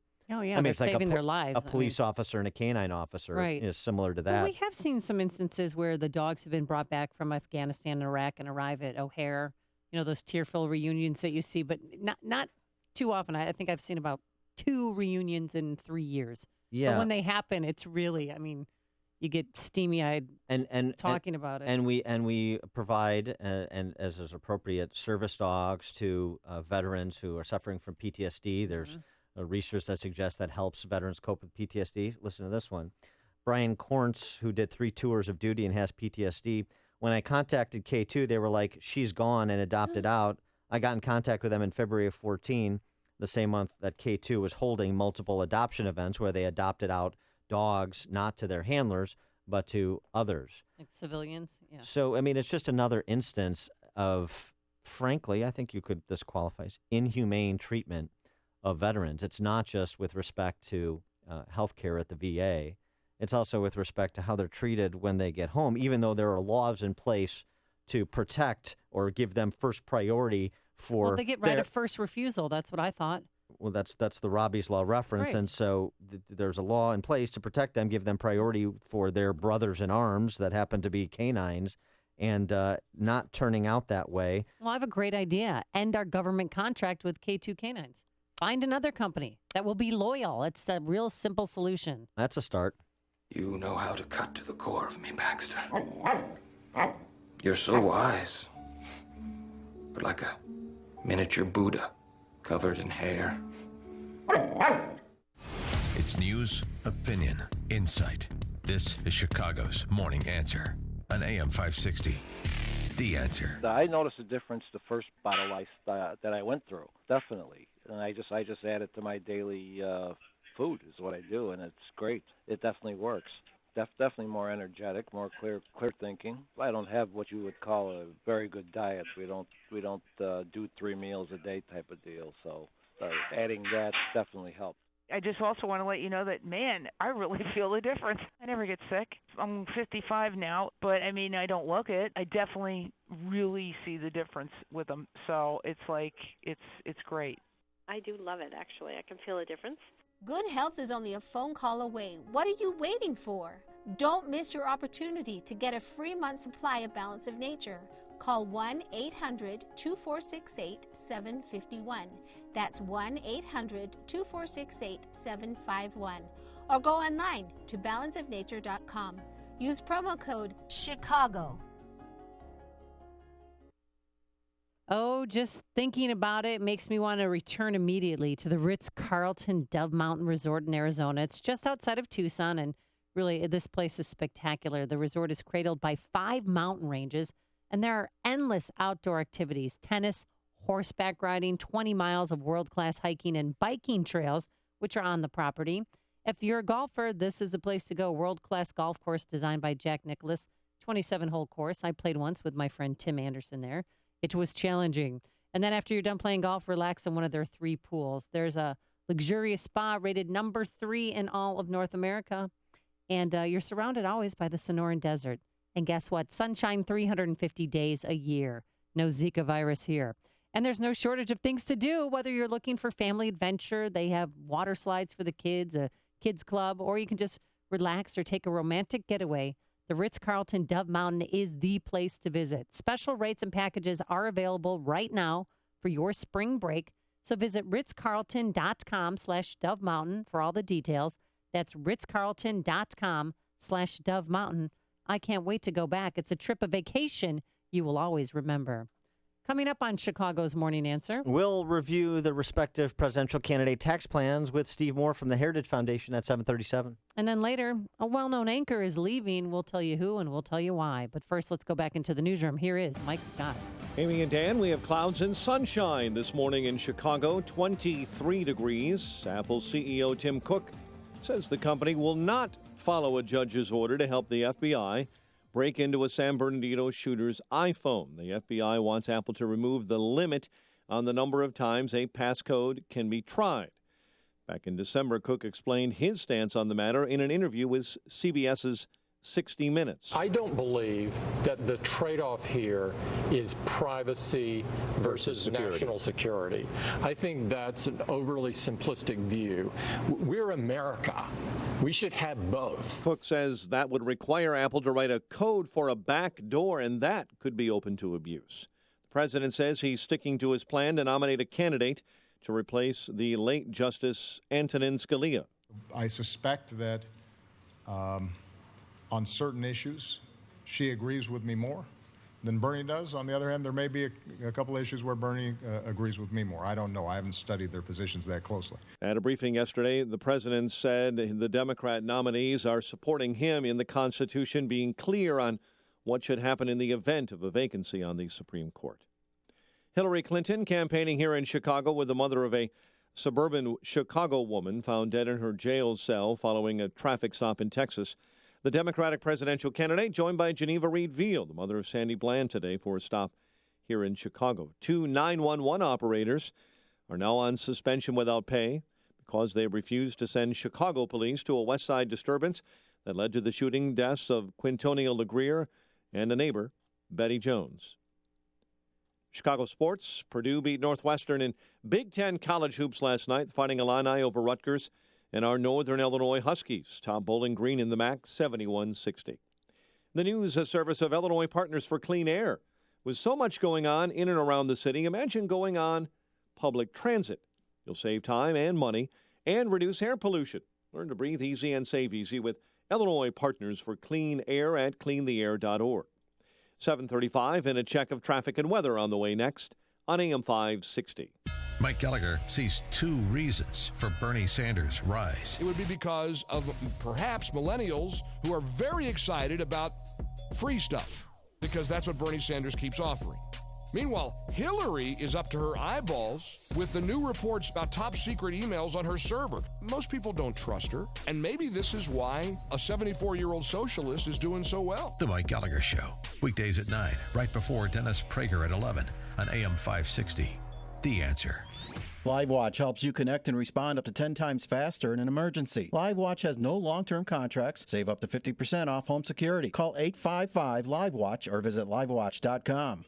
If your company needs custom metal fabrication products, then you should know AM 560 Feed the Children business benefactor Lockport Steel Fabricators. For over 7 decades, from the smallest project to major commercial construction, Lockport Steel's family of companies has excelled at manufacturing a diverse product mix, including structural steel, miscellaneous metals, aluminum extrusions, and more. Imagine the peace of mind knowing you're working with a national company that's AISC certified right here in Chicagoland. Customers know Lockport Steel focuses on getting your job done right, on time, and to exact needs and specs. Immediate turnaround service is also available. Discover why all types of major industries, including oil and gas, power generation, telecommunications, store fixtures, and commercial construction companies, trust Lockport Steel to make it happen for them. Visit lockportsteel.com or call Greg Radecki today at 815-927-4401 for a no obligation quote and consultation. Lockport Steel Fabricators, making it happen. That's lockportsteel.com. 7:36 in our ChicagoRadioDeals.com traffic center. Here is Jim Talamonte. Thanks, Mike. Metro reports delays on the Milwaukee West Line due to a car stopped on the tracks near Schaumburg. The South Shore Line westbound trains have delays up to 30 minutes after some earlier mechanical issues. In Wadsworth, crossing gates are stuck down on Wadsworth Road east of 41. The Edens runs 32 minutes, Lake Hook to Montrose, outbound 24. The Kennedy, now 50 minutes, O'Hare to downtown, outbound 32. The Ike, an hour. Thorndale to the Loop, outbound 37 minutes. The Stevenson, an hour and 7 minutes from 355 to Lakeshore Drive. It's fine outbound. The Ryan is 23 minutes, 95th to downtown. Tri-State southbound heavy, 21 to 176 after a crash. Northbound, slow Harlem to 87th, from the Stevenson to 31st, and from the Reagan Tollway to North Avenue. Traffic is a service of TCF Bank. Traffic answers when you need them most. I'm Jim Talamonte, AM 560, The Answer. Chicago's Morning Answer continues next. Your official Chicagoland weather forecast from the AirComfort.com Weather Center, aircomfort.com. 80 years of quality mechanical solutions for your business. Chilly with clouds breaking for some sunshine and a high near 30 today. Clear to partly cloudy and 18 overnight. 23 at O'Hare. Next news at 8. Chicago's Morning Answer with Dan and Amy continues next on AM 560, The Answer.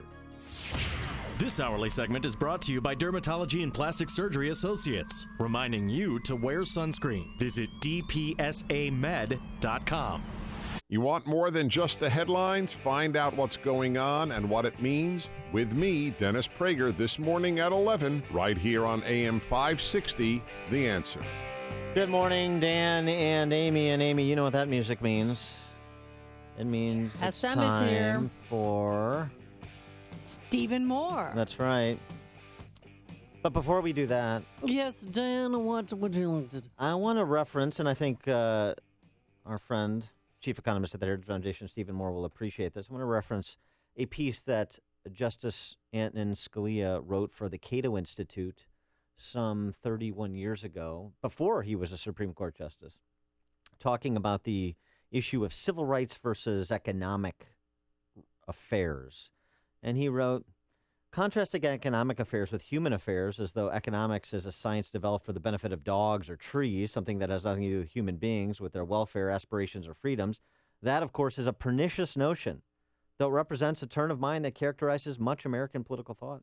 It leads to the conclusion that economic rights and liberties are qualitatively distinct from and fundamentally inferior to other noble human values called civil rights, about which we should be more generous. On closer analysis, however, it seems to me that the difference between economic freedoms and what are generally called civil rights turns out to be a difference of degree rather than of kind. It's very similar to what Hayek wrote once upon a time, not in a legal opinion, but economic philosophy of sorts, that to be controlled in our economic pursuits is to be controlled in everything. I think this is where Scalia was getting to from a constitutional perspective, a textualist perspective. And Stephen Moore reflect on Scalia's importance on matters economic in this country. Hi, guys. Good morning. I'm still getting over the loss of Scalia. I think it's going to take us a long time to do that. You know, when I was at Cato, I worked at Cato for almost 10 years, and Nino Scalia used to come over all the time, and we used to just sit and listen to him talk about the Constitution and legal theory, and he was a giant. He is irreplaceable, and Lord knows that Barack Obama isn't going to come up with anyone who could possibly replace him in terms of being such an intellectual powerhouse and an incredible safeguarder of our constitutional principles. And so this is a real blow to the country, and I have to say this: that it's going to be a war over the next 9 months now in Washington. It was toxic before. Wait until you see what happens in the upcoming months. But don't you think it'll be a war well fought? Oh, definitely, definitely. I mean, look, this is very simple. We as conservatives are going to enforce the Schumer rule. You know what that is, right, guys? Yeah. No nominees get a vote. Yep. This is the Schumer rule, and liberals live by the sword, they die by the sword. I mean, there is no way in hell. You guys know this, right? There is no way in hell that if the shoe were on the other foot, and Sotomayor or Ginsburg or one of the liberal justices died 9 months before an election, do you think there's any chance the Democrats would let, let's say, George W. Bush or, Ronald Reagan appoint someone to the Supreme Court? There's no way. They would never do that. You know how you know when Stephen Moore's exercised, Amy? Why? When he starts talking like Donald Trump using HE double hockey sticks. Wow. Hey, let's keep it PG. Holy. How dare you accuse me of that? Right.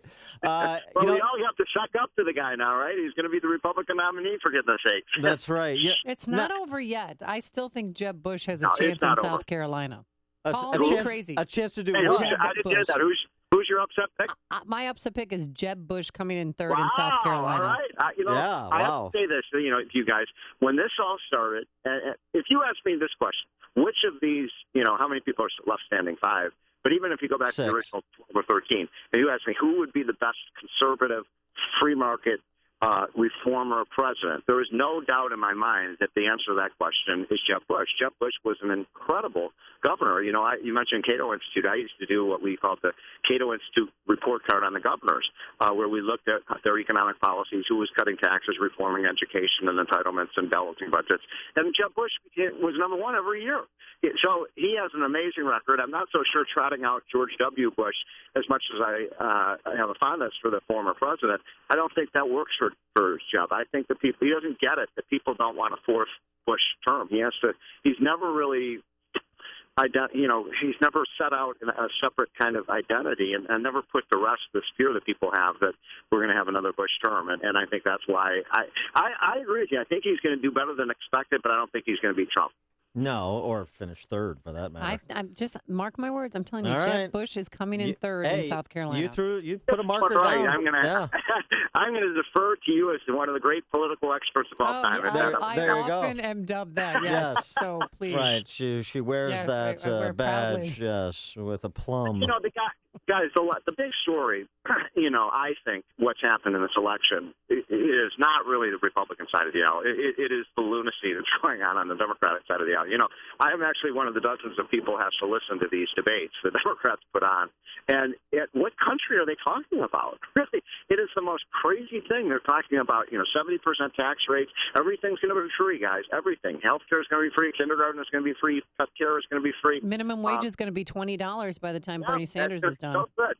We're gonna all love it. And I always say to my little friends, "Where does it work? Show me." even Sweden and Denmark are moving away from socialism. Come on. That's because the right people haven't been in charge, Steve. That's the only problem. They just haven't done it quite right yet. So, look, we tried. That's the other thing. Everything that they're saying, all the things we have to do, raise the minimum wage, more health care to that. We've done that for the last 7 years. And if I were Republicans, I'd say, look, if you think that things are going wonderfully in this country and you want 7 more years of this, 7 or 8 more years, vote for Hillary. Well, look, I couldn't understand why young people in particular are attracted to Bernie Sanders. Yeah, it's amazing. But then he got 80% of the young vote. Yeah, 85%. But then I looked at this Tax Foundation scoring of the presidential tax plans, and I totally get it. Because under Bernie Sanders' tax plan, according to the Tax Foundation, we'll lose 6 million jobs. And that's all? We'll see 10-year GDP growth decline by 10%, 10-year capital investment growth decline by 19%, 10-year wage growth decline by 4%. So what's not to like about that? Yeah, right. And these are the people who can't find jobs under Obama. But look, I think I have one myself that likes sitting on the couch and watching TV all day. So they'll now have an excuse for it. There's no jobs. Right. But look, this is the more I follow what's been going on in the debate on both sides. This is now really turning out to be. We want to say this, but this time in history, this is really an incredibly impactful election. It's going to have a gigantic impact on the future of our economy, and the fact that Nino Scalia has died has basically doubled the impact of this election. The stakes have now doubled because it's not just one branch of government that's at stake now, guys. It's two. You know how Of course, Barack Obama believes there's only one branch of government, so he doesn't believe we should have a legislative branch. Amy, you know how Steve Moore is important? When he appears on our show? No. He gets to refer to Justice Antonin Scalia as Nino. Oh, That's how you know. I used to go to the Italian restaurant with him. I mean, he was great. He was amazing. He was just, the other guy who I met in my lifetime who I put on that same kind of pedestal is Milton Friedman. Yeah. And those are the two people I met in my life who I was like, wow, these guys are unbelievable, mental giants. And they really were. I mean, Friedman had that same kind of aura about him. And the other thing about Scalia was that he was just the nicest guy you'll ever meet. The nicest guy you'll ever meet. And in politics, and in government, you just don't see that very often. But I love that man. Yeah. And, Great reflections. And take heart, because Justice Scalia was fond, because he believed in the rule of law, not the rule of men, he was fond of quoting Charles de Gaulle, saying the graveyards are full of indispensable men. So take heart, Steve Moore. There are people like you around to, backfill. He is indispensable. I know. I'm just trying to dull the blade for you a little bit there. All right, Steve Moore, Chief Economist at the Heritage Foundation. Thanks so much for joining us. Appreciate it. Have a great day, guys. See ya. Joined us on our turnkey.pro answer line. Listen to podcast of Dan and Amy from the AM 560 mobile app. Download it today at 560theanswer.com/mobile. Sunshine right now, but pretty cool. We have 23 degrees right now, going up to a high of 30. Not bad. Tonight, clear, a low of 18. And tomorrow, cloudy, breezy, a high of 40. And then absolutely unseasonably warm on Friday and Saturday, highs in the upper 50s. Anything phenomenal happening on the roadways? Here's Jim Talamonte with the answer. Well, Amy, at this hour of the morning, it sometimes is phenomenally bad in Chicago. That's the case on the inbound Stevenson. An hour and 7 minutes is your travel time from 355 to Lakeshore Drive, 54 minutes from the tri-state.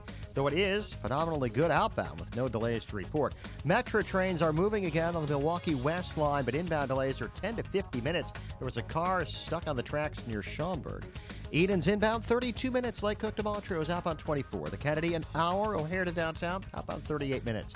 The Eisenhower an hour and 7 minutes now from Thorndale to the Loop. Outbound it's 43 minutes. The Ryan 23 minutes. 95th to downtown. Lakeshore Drive delays. Southbound from before Irving Park to Fullerton and 18th to the Stevenson. Northbound from the Stevenson to around Soldier Field. Eastbound Adams Tollway all tied up from Barrington Road to 53. The Veterans Memorial has delays. Boughton to the Reagan Tollway and Roosevelt to St. Charles. Jim Talamonte, ChicagoRadioDeals.com, Traffic Center. If you're going to take a vacation this year, why not make it a vacation that you'll remember for a lifetime? Imagine taking a trip that's more than just a vacation. Imagine taking a trip that brings history to life. History that includes the Greek Parthenon, the Acropolis, Malta, Rome, Naples, Jerusalem, and many others. This is exactly what you'll experience on the Footsteps of the Apostles Mediterranean Cruise. It's happening this fall aboard Celebrity Cruise Line's Silhouette Cruise Liner. Experience the sights and sounds of the places where faith, culture, and history intersect. This 15-day trip includes stops in Italy, Greece, Israel, Malta, and Turkey. You'll travel in luxury on a premier cruise ship with deluxe accommodations with all meals included. Don't take another vacation. Take a trip that you'll remember for a lifetime. For more information and to book your trip, which I think I'm going to do, this sounds pretty good. No, this sounds good. You're really selling it, Dan. Yeah, I mean, don't we as hosts get free? Shouldn't we take this trip on the road? Exactly. On a boat? Live. I got a boat. Broadcast your show live from Malta or Ankara. Visit footstepsoftheapostlestour.com. That's footstepsoftheapostlestour.com. Your company uses interior lighting 12 hours a day, 5 or more days a week. That's up to 40% of your energy costs. Now imagine huge immediate savings with worry-free replacement lights that fit in your current fluorescent fixtures. LED tube lighting with a 10-year warranty and up to 20-year useful life. Cost-conscious companies are converting now to cutting-edge revolutionary LED lighting. From factories and retail to office and residential, discover the benefits of quality manufactured LED lighting from Chicago's premier LED fluorescent replacement provider, Lights LLC. They're retrofit so there's no fixtures to replace. Made of safe, unbreakable plastic, they won't flicker and eliminate ballast buzz. Your employees will love them. To learn more, contact Lights LLC right now for a free lighting ROI analysis. Call Scott Moninger at 630-778-5002 or visit litesllc.com, 630-778-5002 or lightsllc.com. Lights is a proud Feed the Children business benefactor. I'm Dan Proft with an Upstream idea brought to you by the Illinois Policy Institute. 27. Illinois state employees, on average, receive total compensation 27% higher than their private sector counterparts. State employees made nearly $4,000 more in wages and $13,000 in benefits than private sector employees. More than half of state workers will retire before the age of 60 with a guaranteed state pension. The state is in a financial death spiral with ground impact imminent. So keep this in mind as Governor Bruce Rauner breaks off contract talks with AFSCME, the state's largest public sector union. AFSCME has been unwilling to give on its demands for annual step increases of 3.8%, in addition to annual general wage increases. The lowball estimate of the cost of what AFSCME demands is $1.6 billion. That's $1.6 billion more from Illinois families who already pay the highest property taxes in the nation. This is Governor Rauner's moment of truth. He ran for office saying he is not a politician. He said he is a businessman who will make the difficult decisions to turn around the state he loves. We're about to find out if that's true. For more Upstream ideas, visit upstream-ideas.com. I'm Dan Proft. Let freedom ring this afternoon at 2 with Sean Hannity, right before Joe Walsh at 5 on AM 560. The Answer. Dan and Amy made the bold prediction. The bold prediction that Jeb Bush is going to finish third on Saturday in South Carolina, something that no one believes. No, the latest poll was taken before George W. was on the campaign trail with him. I'm telling you. That's worth 10 points.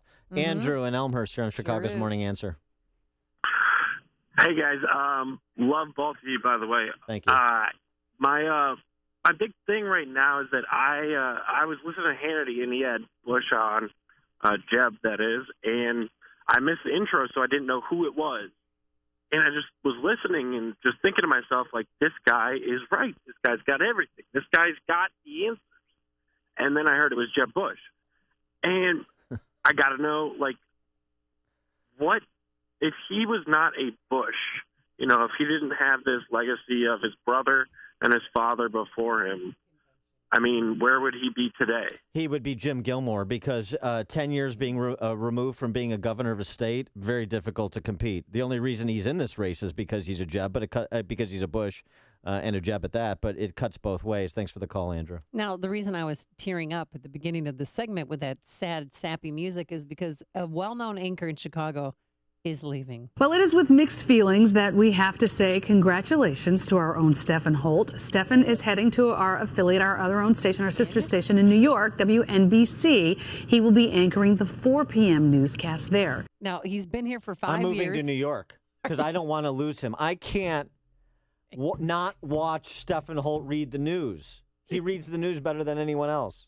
This morning, his father, nightly news anchor Lester Holt, offered his congratulations on Twitter, even promising to buy Stefan his first lunch at the commissary at 30 Rock. But he will have to wait to buy that lunch until the end of March. We are going to miss you so much. Oh, he's I was just wondering how you think he got that job. Maybe he knew someone. I don't know. Can I make a suggestion? This is really rude, though. Don Lemon, you know Don Lemon. Sure. Good friend of mine. I know you don't agree with him politically, but he is, heart of hearts, he is a very good person. And what he did thinks once... planes disappear into black holes. No, that was a question somebody asked on Twitter. Mm-hmm. He one time got his ears pinned back. Not one time. You only do it one time. And I think that Stefan Holt should do the same thing. Really? It's a $2,000 procedure. And after Don Lemon did that, everybody wanted him. Like, he got replies where people would not reply because he had a boyish look. And then once he did that plastic surgery to his ears, his stock rose. I think if Marco Rubio does that, he could finish second on Saturday in South Carolina. Hey, Dad? You want to have a catch? I'd like that. I love my dad. I'd kill for him. I'd go to prison for him because I love him so much. There's only one radio show in Chicago talking about today's biggest stories and telling you what they really mean. That show is this one, Chicago's Morning Answer on AM 560, The Answer. Hi, I'm Lex Howard, CEO of Balance of Nature. I occasionally take new customer calls, and often people tell me that they have been hearing our advertisements for years. What are you waiting for? Start now and begin experiencing the benefits of Balance of Nature in your life. With the fruities and veggies, for sure, it's my go-to for my kids. That's my mommy's security. I don't usually eat fruits and veggies, so taking a supplement usually helps, and I can tell the difference. So, well, I just noticed, like in my fingernails, toenails, things like that. They've cleared up. They were kind of brittle and breaking, and now they don't do that anymore. Good health is only a phone call away. What are you waiting for? Don't miss your opportunity to get a free month supply of Balance of Nature. Call 1-800-2468-751. That's 1-800-2468-751. Or go online to balanceofnature.com. Use promo code CHICAGO. Text from 773. Who is Stefan Holt exactly? 773 must be someone under the age of 70 and thus does not watch network affiliate news. That is so rude. Everybody should know who Stefan Holt is. Turnkey IT is a name you've come to know and trust on AM 560. Isn't that right, Amy? Yes. Oh, Turnkey. I want to thank them because a wonderful associate, Illy, came to my home and helped me get out of the 90s and into 2016. I had a computer from 1997. You had the first computer that was designed by Steve Wozniak, if I'm not mistaken, right? Yeah, trying to get the hard drive out of that thing was rough, so thank you so much. Congratulations from upgrading from the floppy drive to the Century. So congratulations. Turnkey IT provides small businesses and Amy with IT resources that are normally reserved for Fortune 500 companies. They provide world-class network installations and ongoing IT support for fixed monthly rates based on the size of your network. In fact, Turnkey IT has a program that fits the needs of your business. Turnkey IT understands your business matters, and keeping you focused on it makes all the difference in the world. Best of all, their service can save you time and money. Turnkey IT can give you the peace of mind that backups are being executed, email is always available, files are secure, and you've got someone to call when you need help. Turnkey IT has people who are professional, friendly, on time, and a live person even answers the phone 24 hours a day. So visit turnkey.pro today for a plan that fits your needs. That's turnkey.pro. And now, a moment of objectivism with your Ron Brook and the Ayn Rand Institute. Diplomatic talks over Iran's nuclear program have culminated in a deal, but it looks ominous. For decades, Iran has been at war with us. Still, our leaders pretend otherwise. Tehran is a leader of the Islamic movement and the cause animating Al-Qaeda, the Taliban, and other such groups. It's a regime that tramples on the rights of its own citizens, and it seeks to kill and subjugate beyond its borders. Understanding Iran's character is necessary for defining a sound policy response. Since the 1980s, we at the Ayn Rand Institute have been calling attention to Iran's actual character. Articles, talks, blog posts, and books available at ARIradio.com explain how America's irrational policies have crippled our ability to eliminate this menace. From the Ayn Rand Institute, I'm Ron Brook. This has been A Moment of Objectivism from the Ayn Rand Institute. To learn more, listen to The Yaron Brooks Show, Saturdays at 4 on AM 560, and visit ariradio.com. Why are Ayn Rand's ideas so compelling? Her worldview, her philosophy, expressed dramatically in her novels Atlas Shrugged and The Fountainhead, embodies the ideals stated by the Founding Fathers in the Declaration of Independence and sets forth the requirements necessary to achieve a flourishing life. She called her philosophy objectivism and said it was a philosophy for living on Earth. Today, decades after her death, objectivism continues to stir debate and inspire passion for the spirit of individualism and the enduring American dream. Here are the stories we're watching right now. 911 operators disciplined, and Illinois beats Rutgers. WIND Chicago News Time, 8 o'clock. Fox News Radio, I'm Lisa Brady. The Apple CEO says there's more at stake than one terrorist's iPhone and that he will fight a federal judge's order to help the FBI. Fox News Radio's Gernal Scott with more live. Lisa, Tim Cook is adamant about it. He says he is going to fight that order to hack into the cell phone of one of the San Bernardino shooters, Saeed Farouk, to get insight into the attack that killed 14 people. Law enforcement says phone encryption hinders their investigations in situations like this, but Tim Cook says the order could expose a hack for people to get into iPhones, so he is going to remain against it and fight it with all he can, Lisa. Thanks, Gernal. Donald Trump has a big lead in a new national poll. Fox News Radio's Rachel Sutherland live in Washington. Lisa, the Republican frontrunner is sprinting ahead of the pack with 39% support among likely Republican voters nationwide, according to a new Quinnipiac University poll, which shows Marco Rubio in second place with 19% support. Ted Cruz comes in third with 18%, followed by John Kasich, Jeb Bush, and Ben Carson. A large majority of Republicans poll say Trump has a good chance of winning in November. On the Democratic side, Hillary Clinton is leading Bernie Sanders by just 2 points, 44 to 42%, 11% undecided. Lisa.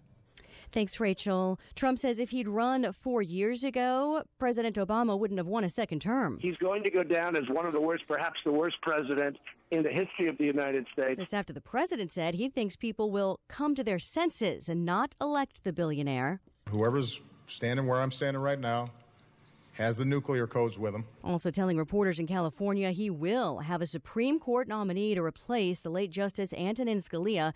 Republicans say it should be up to the next president. Just ahead of the opening bell, Dow futures are up big. Fox News Radio, fair and balanced. Clouds and some sunshine, 25 degrees, 8:02 on AM 560. The Answer. Good morning.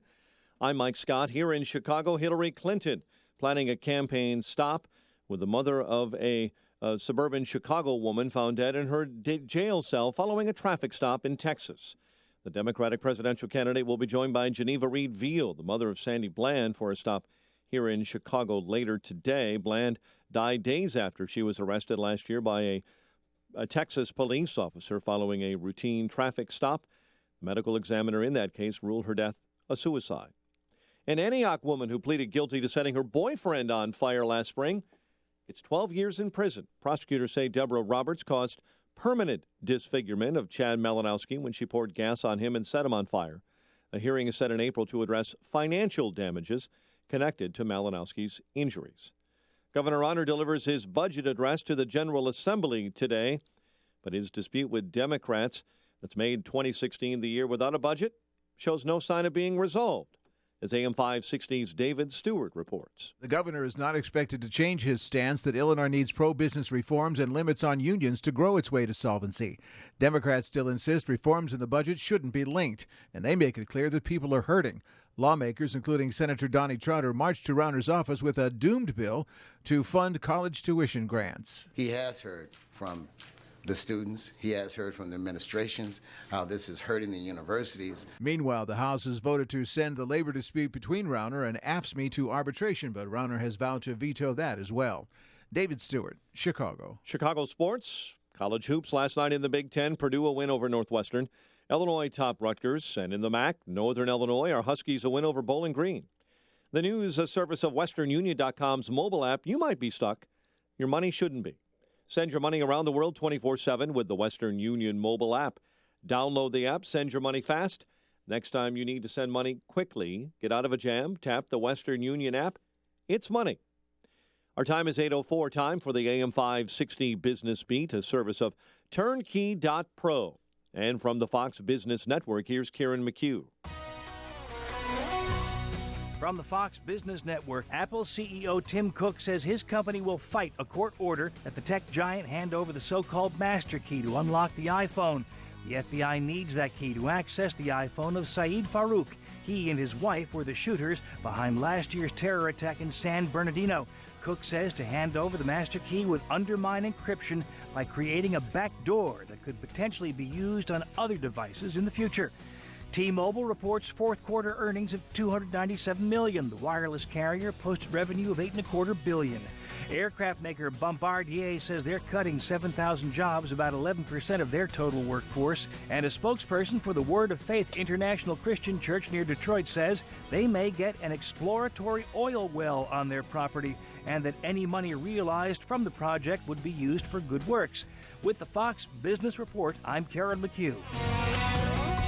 8:05 in Chicago. A check of traffic and weather on the way next on AM 560.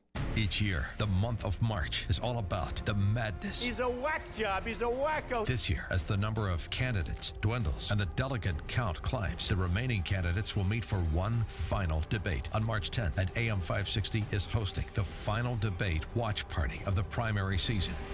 On Thursday, March 10th at Austin's Fuel Room in Libertyville. Tickets are just $25 and include an all-you-can-eat buffet. Visit 560theanswer.com/March. That's 560theanswer.com/March. Sponsored in part by Black Rhino Concealment. This is an announcement for all people who want to take a risk-free challenge to whiten their teeth in 5 minutes using clinically proven power swabs. This risk-free challenge is for people whose smile has been yellowed by coffee, tea, or smoking. It's so effective, we challenge you to try it for 5 minutes to see how white your smile could be. If lines are busy, try again. Dial 1-800-663-1490. That's 1-800-663-1490. 1-800-663-1490. Not available in California. Here's a great idea for a business: health food and vending machines. Who doesn't want healthier choices? Imagine the money you could make. Well, the guys at Fresh Healthy Vending have already thought of it and have secured locations ready for healthy vending machines. Most of our franchisees work fewer than 15 hours a week and are amazed at the income they're making and how fast their business is growing. So go to readyforfresh.com right now. Type in promo code 1212 and receive an immediate 50% savings on franchise fees. That's right, we'll pay half of new franchisees' fees. Readyforfresh.com 1212.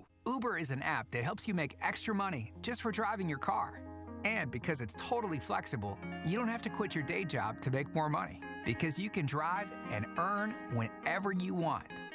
There are 3 simple steps to start making money. First, sign up for free on your phone. Second, answer a few questions and get approved. And third, start driving. So, what are you waiting for? Sign up today at drivewithuber.com. That's drivewithuber.com. Our time is 8:07. Let's get an update on the roads in our ChicagoRadioDeals.com traffic center. And here's Jim Talamonte. Thanks, Mike. That inbound Eisenhower is really heavy with delays starting before St. Charles and continuing most of the way to past Western. It's an hour and 17 minutes from Thorndale to downtown, an hour and 2 minutes from Manheim. Outbound 43 minutes post office to Thorndale. Edens is 25 minutes, Lake Cook to Montrose, outbound 29. Kennedy, an hour from O'Hare to downtown. 35 minutes from Montrose, 31 on the Express, outbound 38 to the airport. Stevenson, an hour and 7 minutes, 355 to Lakeshore Drive. It's fine outbound. Ryan, 31 minutes, 95th to downtown. Lakeshore Drive, southbound tied up from before Irving Park to Fullerton and 18th to the Stevenson, northbound from the Stevenson to Soldier Field. Tri-State southbound slow 21 to 137, and St. Charles to the Eisenhower with a crash in the left lane. Northbound, there's scattered delays 95th to 47th, and it's slow from the Reagan Tollway to North Avenue.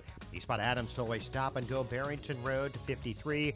Westbound from the Devon Toll to Toohey with a crash in the left lane. Reagan Tollway jammed Farnsworth to Yackley. Westbound I-80 has delays from 30 to 53 with a crash in the left lane.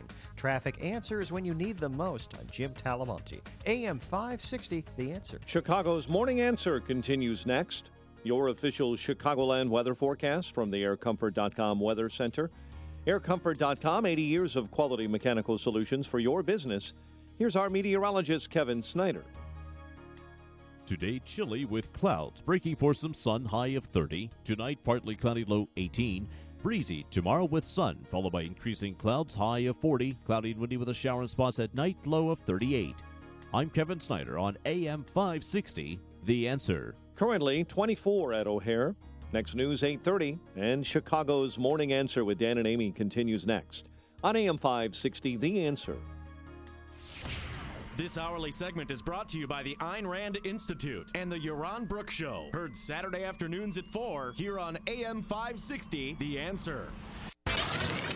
Good morning. Welcome to your Wednesday morning briefing. Here's what you need to know to start your day.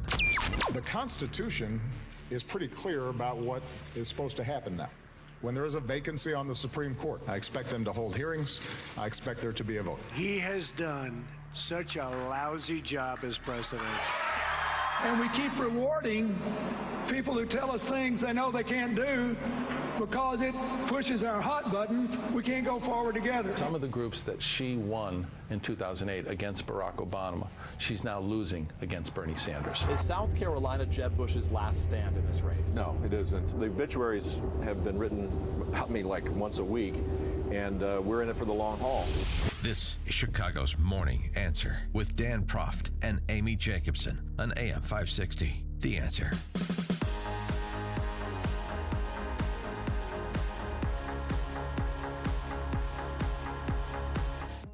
Good morning, Dan and Amy. Amy, you made the bold prediction that Jeb Bush will finish third in South Carolina on Saturday. Yes, I did. Yeah. Trump in first, Cruz second, and then Jeb Bush is going to bypass Marco Rubio.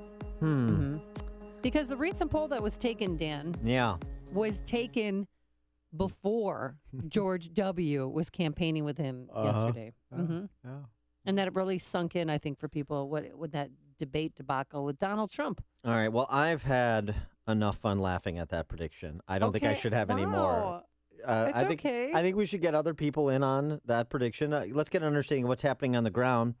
We're now joined by Kyle Jordan. He is morning anchor for Live 5 News in South Carolina. That's a CBS affiliate there in Charleston, South Carolina. And also, Amy, he's got degrees from both University of Georgia and Samford University. Do you know what those two universities have in common? Same mascot? Very good. And what mascot is that? Maybe a bulldog? Very good. Because I just bought an English bulldog. You've just kind of improved your standing after that Jeb Bush prediction. All right, Kyle Jordan, thanks so much for joining us. We appreciate it. And thanks for having me, and that was a great job, Amy. Yes. Thank you. Thank you. I try. Blind squirrel and all that. Kyle, it seems to me that we have two things going on in the two primaries in South Carolina. On the Republican side, nothing is changing. It seems to be kind of locked in at this point, even after Saturday night's debate. And on the other side, Bernie Sanders is surging. Is that the reality on the ground as well? I feel like we're looking at two different races, but we're probably going to get very similar outcomes. I think both are going to be very lopsided victories. I think Hillary Clinton way too much support in South Carolina to be overcome. A win for Bernie Sanders would be to get within the 20-point mark, and he may close. He may close even tighter than that. I just don't. At what point do you consider losing by 15 points a win? I think if he makes a statement in South Carolina by only losing by 10 to 15 points, that would be a huge statement that he does have widespread support even down here in the South. But a lot of the talk this last week has been about who has the most support with African-American voters and who has the most support with minority voters. And the most recent polling still shows Hillary Clinton with a wide margin when it comes to minority and especially African-American voters here in South Carolina, with something like a 61 to 30% difference in that voter range. Kyle, how long has she had a ground game going there in South Carolina? She's been here a number of times, although it's interesting from the Democratic side, we haven't seen as much here in South Carolina recently because their primary is not for another week. All the attention this week has been about the Republicans because they're coming up on Saturday. The Democrats have kind of had the opportunity to settle back a little bit, as well as with the Nevada caucus coming up as well. They've kind of got campaigns going in two different fronts right now where the Republicans are solely focused on South Carolina. Yeah, but the interesting thing about the Democrat side, just going back to that for a second, 61-30 among African-American voters, but that was like 87-11, a month and a half ago. So, I mean, momentum is a funny thing, and he has closed from a 40-point deficit to an 18-point deficit at present, at least according to one recent poll. I'm talking about, of course, Bernie Sanders. And I just wonder if there's the feeling, like in Nevada, where he's closed to a dead heat, that a lot of African-American voters that have been Clinton loyalists for a long time are starting to waver and actually give Bernie a hard look. I think that's probably going to be true among the younger voters, and we've seen that already in Iowa and especially in New Hampshire with the voter turnout and the younger voters. And he's just kind of it sounds so funny to say that Bernie Sanders is the one energizing the younger crowd, but right. He is doing that and certainly tapping into that among the minority population here. But most of the people that I talk to and the base here from the Democratic Party is largely African American, and a lot of the people that I talk to here in this area, they are still very loyal to Hillary Clinton, and you'll see people out and about. We had a big wildlife exposition, Southeast Wildlife Exposition here this weekend, and there was a small pocket of people out there with Bernie Sanders signs and stuff, and most of those were getting shunned by the vast majority of the people that were out there, kind of pushing them off into a corner, not wanting to hear much from them. But they are still out there, and they're definitely getting their voice out, even here in Charleston, where, again, Hillary Clinton, we expect her to win by a large margin. But, again, at what point is it a loss if she only wins by 10 to 15 points here in South Carolina? Hey, Kyle, I'm going to ask you a crazy question. Are you ready?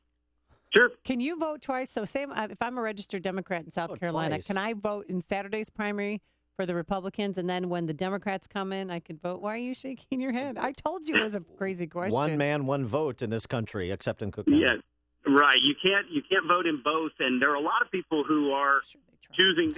Well, and really, I think the way a lot of people here feel is that the only way my vote is going to count, this is for Democrats, is if I vote in the Republican primary. Right. Voting in the Democratic primary is a waste of my vote because Hillary Clinton's going to win. But I can go vote in the Republican primary if I want to try to get anybody but Donald Trump. And that seems to be the mentality of a lot of people here, especially among the Democrats.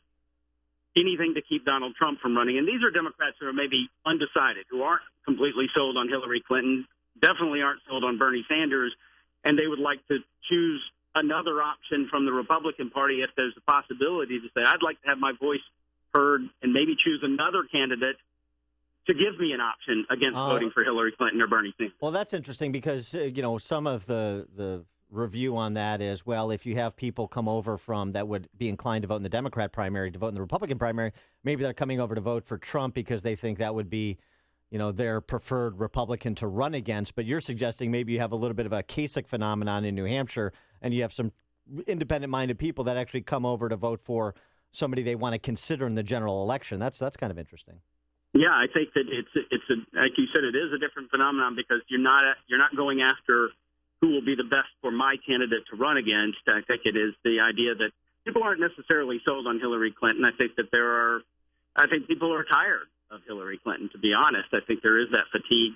I am. And we've seen that with the Bush campaign as well. I think a lot of people are just absolutely stunned that Jeb Bush is still sitting there in the single digits, maybe just at 10%, and trailing multiple candidates with maybe less experience or definitely less name recognition. Is there anybody in South Carolina that really has coattails? We see Lindsey Graham out there for Jeb and W coming in, of course. We see Tim Scott for Marco Rubio. We see Congressman Duncan for Ted Cruz.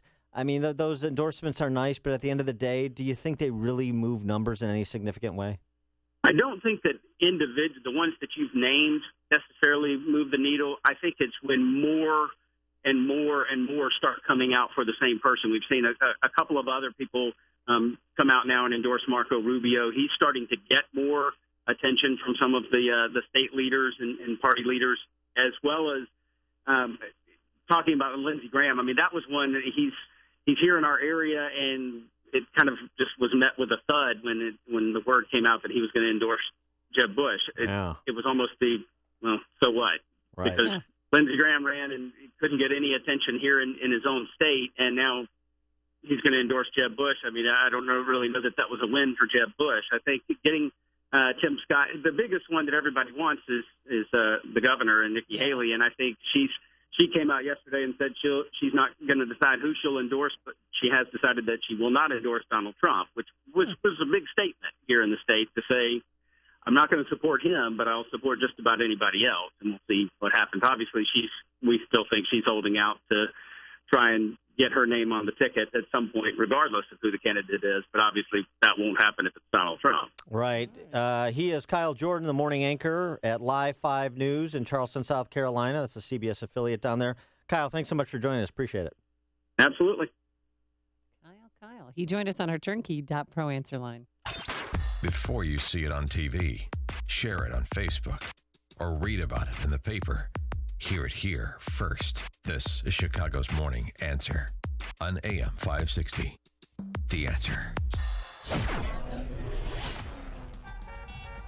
Plenty of sunshine right now, and your call's next. 312-642-5600. Grab a line. And you're going to love the line in the weather department because it's going to get warm around here. 30 degrees today, 40 tomorrow. And on Friday and Saturday, oh yeah, we could hit 60 degrees. Any good news on the roadways? Here's Jim Telemonte. No, it's awful, Amy. On the inbound Eisenhower, an hour and a half, Thorndale to downtown, an hour 11 from Manheim. Outbound, slow coming out of downtown with a crash at Morgan in the two right lanes, then slow Cicero to 25th, 45 minutes downtown to Thorndale. Eden's 24 minutes, Lake Hook to Montrose, outbound 35. The Kennedy, an hour, O'Hare to downtown, outbound 38 minutes. Stevenson, an hour and 14 minutes, 3:55 to Lakeshore Drive. It's clear outbound. Ryan, 31 minutes, 95th to downtown. Tri-State, southbound slow 21 to 137. In St. Charles to the Eisenhower. Northbound Archer to LaGrange Road. From the Stevenson to 31st and the Reagan Tollway to North Avenue. Adams Tollway eastbound jammed. Barrington to 53 and westbound it's a mess. From the Tri-State to Toohey where there's a crash in the right lane. I'll make that the left lane at Toohey. And the other tollways are also heavy. I'm Jim Talamonte. ChicagoRadioDeals.com Traffic Center. Yes, ChicagoRadioDeals.com. Stand by. It's going to be a good one. It's going to be huge. And it's going to be a little time for R&R, courtesy of CRD. Escape to Wisconsin with an overnight stay package for the Schuster Mansion Bed and Breakfast in Milwaukee. Spend the night in Molly's room, the two-room luxury suite with a private bath. It includes breakfast in the Victorian dining room and fresh chocolate chip cookies. Yours for only $79. That's a $169 value. Hey, if you need to stay closer to home but want a night out, laugh out loud and be a part of the show at Comedy, Sports, Improv. Tickets normally $44, only $22 at CRD. And backed by popular demand, experience Gaylord Fine Indian Cuisine. Gaylord serves an extensive lunch and dinner menu of delicious Indian food. Now, the deal is only $25 for a $50 gift card. Gaylord Fine Indian Cuisine is on Mall Drive, just south of Woodfield Mall. So make a date night and take advantage of all the restaurant deals waiting for you only at ChicagoRadioDeals.com. You're a physician, a nurse, or in the medical field. You have a sick patient who requires a custom, non-sterile compounded medication. This is some big news. You can refer with confidence your patients to Martin Avenue Pharmacy in Naperville, the first and only compounding pharmacy in DuPage, Kane, Kendall, LaSalle, DeKalb, and Western Will County to earn the Pharmacy Compounding Accreditation Board's seal of accreditation. The first and only. Patients and medical professionals want to know their compounding pharmacy is of the highest quality and has been independently verified. PCAB offers patients and medical professionals a way to verify that their compounding pharmacy is meeting the very highest and strictest national standards. When you know the difference, it makes a difference. Martin Avenue Pharmacy in Naperville, a PCAB accredited compounding pharmacy, 630-355-6400, or go to martinavenue.com. We make it better, like nobody else. We make it better. Martin Avenue. Your company uses interior lighting 12 hours a day, 5 or more days a week. That's up to 40% of your energy costs. Now imagine huge immediate savings with worry-free replacement lights that fit in your current fluorescent fixtures. LED tube lighting with a 10-year warranty and up to 20-year useful life. Cost-conscious companies are converting now to cutting-edge revolutionary LED lighting. From factories and retail to office and residential, discover the benefits of quality manufactured LED lighting from Chicago's premier LED fluorescent replacement provider, Lights LLC. They're retrofit so there's no fixtures to replace. Made of safe, unbreakable plastic, they won't flicker and eliminate ballast buzz. Your employees will love them. To learn more, contact Lights LLC right now for a free lighting ROI analysis. Call Scott Moninger at 630-778-5002 or visit litesllc.com, 630-778-5002 or lightsllc.com. Lights is a proud Feed the Children business benefactor. AM 560, The Answer. Dan and Amy. Amy. Text from the Amish texter. Amy, your prediction that Jeb would come in third in South Carolina, was that behind George H.W. and George W.? Yeah, that's pretty good, actually. George H.W. and W, yes, they both won South Carolina. Right. That will distinguish them from Jeb, who is not going to win South Carolina. He's going to come in third. Uh-huh. Yeah. Bronze medals for everybody. Rick in Lyndhurst, you're on Chicago's Morning Answer. Yeah, good morning, Dan and Amy. Hey, listen, Amy, I think you're a little mistaken. I believe that most of those retirees over there who just got their benefits cut by a Republican government won't be for Jeb Bush. And George Bush was the guy that cut the military benefits. Now, I'm a Vietnam veteran. He cut our hospitalization. They cut our benefits. He brought Dick Cheney in with Halliburton over to Iraq and Afghanistan. And instead of serving our own meals, they farmed them out to Halliburton. They're selling those meals to the United States troops for about $20 a meal, where a regular GI could produce a meal probably for 50 or 80 cents, you know. But I really don't think that these guys are that infatuated with George Bush. And one other point I'd like to make, because every time I hear this, it really irritates me when they criticize Donald Trump for criticizing John McCain. John McCain, speaking as a Vietnam veteran, and for a lot of other Vietnam veterans who can confirm this, John McCain was a collaborator during the Vietnam War. He's not a hero. Really? He was a collaborator. He was collaborating with who? He was with the North Vietnamese. He was the first guy. He was the first United States troop that went on television and said we were bombing hospitals and that we were the aggressors in that war. So Rick, John McCain, not only was he not a hero because he was captured, according to Donald Trump, but he committed treason. That's your suggestion? Well, that's my suggestion. Okay. You know what? If he wasn't the admiral's son, they'd give him a medal instead of committing treason. Yeah, he broke his own arm, too. Okay, thanks for the call, Rick. There you go. And Trump supporter. But thanks, Rick, for your service in Vietnam. Sean in Elmwood Park. And Donald Trump with 5 deferments for spurs on his feet. And when he was asked what foot, he said, I don't know, maybe both. And at the same time, he was playing tennis and cricket, the faggiest of all sports. Whoa. That's your guy? That's your guy?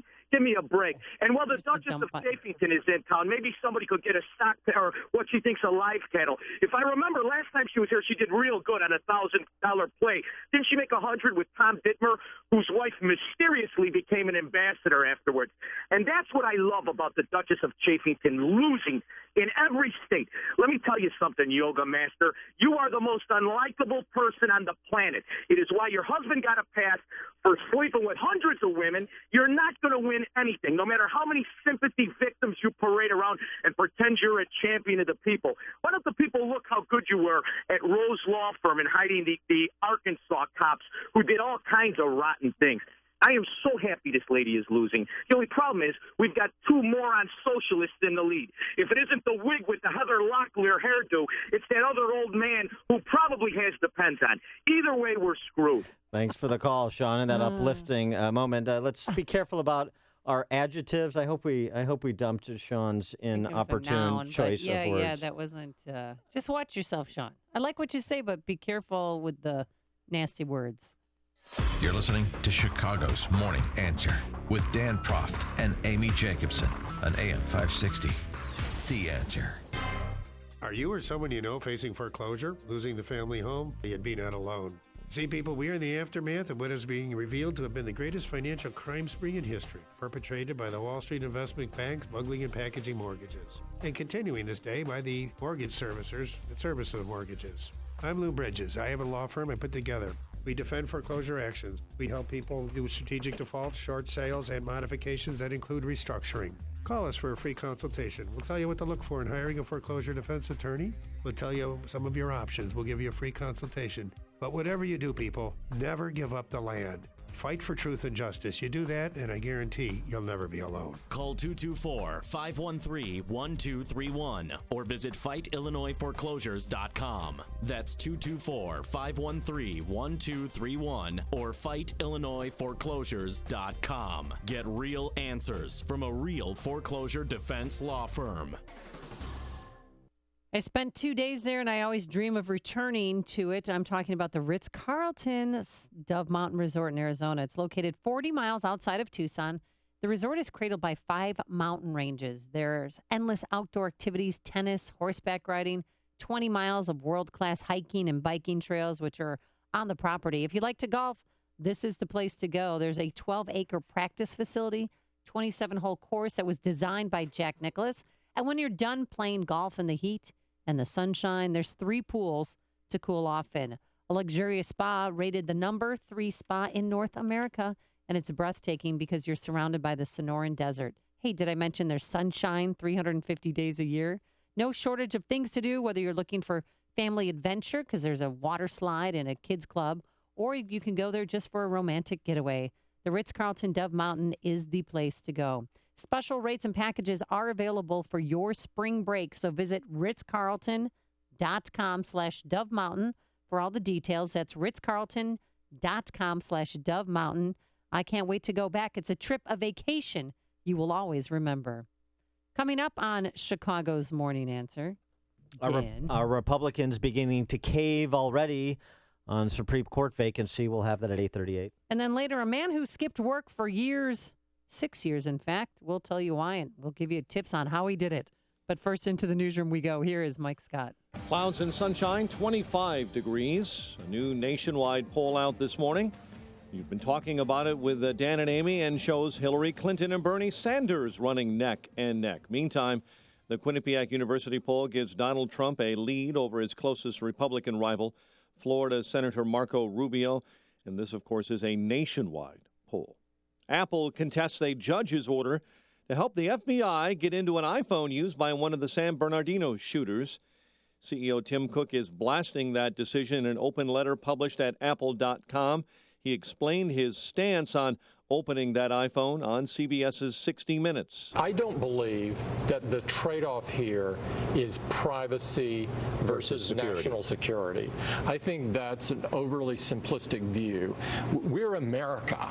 We should have both. He says the FBI wants Apple to remove the limit on the number of times a passcode can be tried.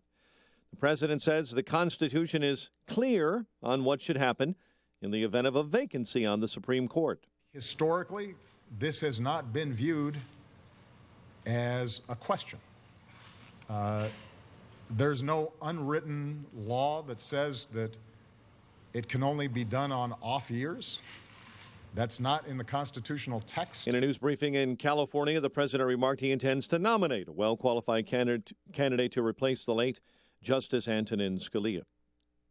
Hillary Clinton campaigning here in Chicago today, joined by the mother of a suburban Chicago woman who was found dead in her jail cell following a traffic stop in Texas. Geneva Reed Veal will be campaigning with Hillary Clinton. She is the mother of Sandra Bland. Governor Rauner delivers his state budget address today in spite of Illinois operating without a spending plan. And Democratic contenders aiming to replace the U.S. Senator Mark Kirk say the Illinois Republican should take a stand on who should choose a replacement for Justice Antonin Scalia. The 3 Democrat candidates spoke during a live-streamed Chicago Sun-Times endorsement session. Here's what they said. Representative Tammy Duckworth saying the Senate should hold confirmation hearings. State Senator Napoleon Harris says a replacement is needed quickly. Former Urban League CEO Andrea Zopp says it's a mistake to stop the process. Chicago sports, men's college hoops. Purdue beat Northwestern by 10. Was a win for Illinois over Rutgers, 82-66.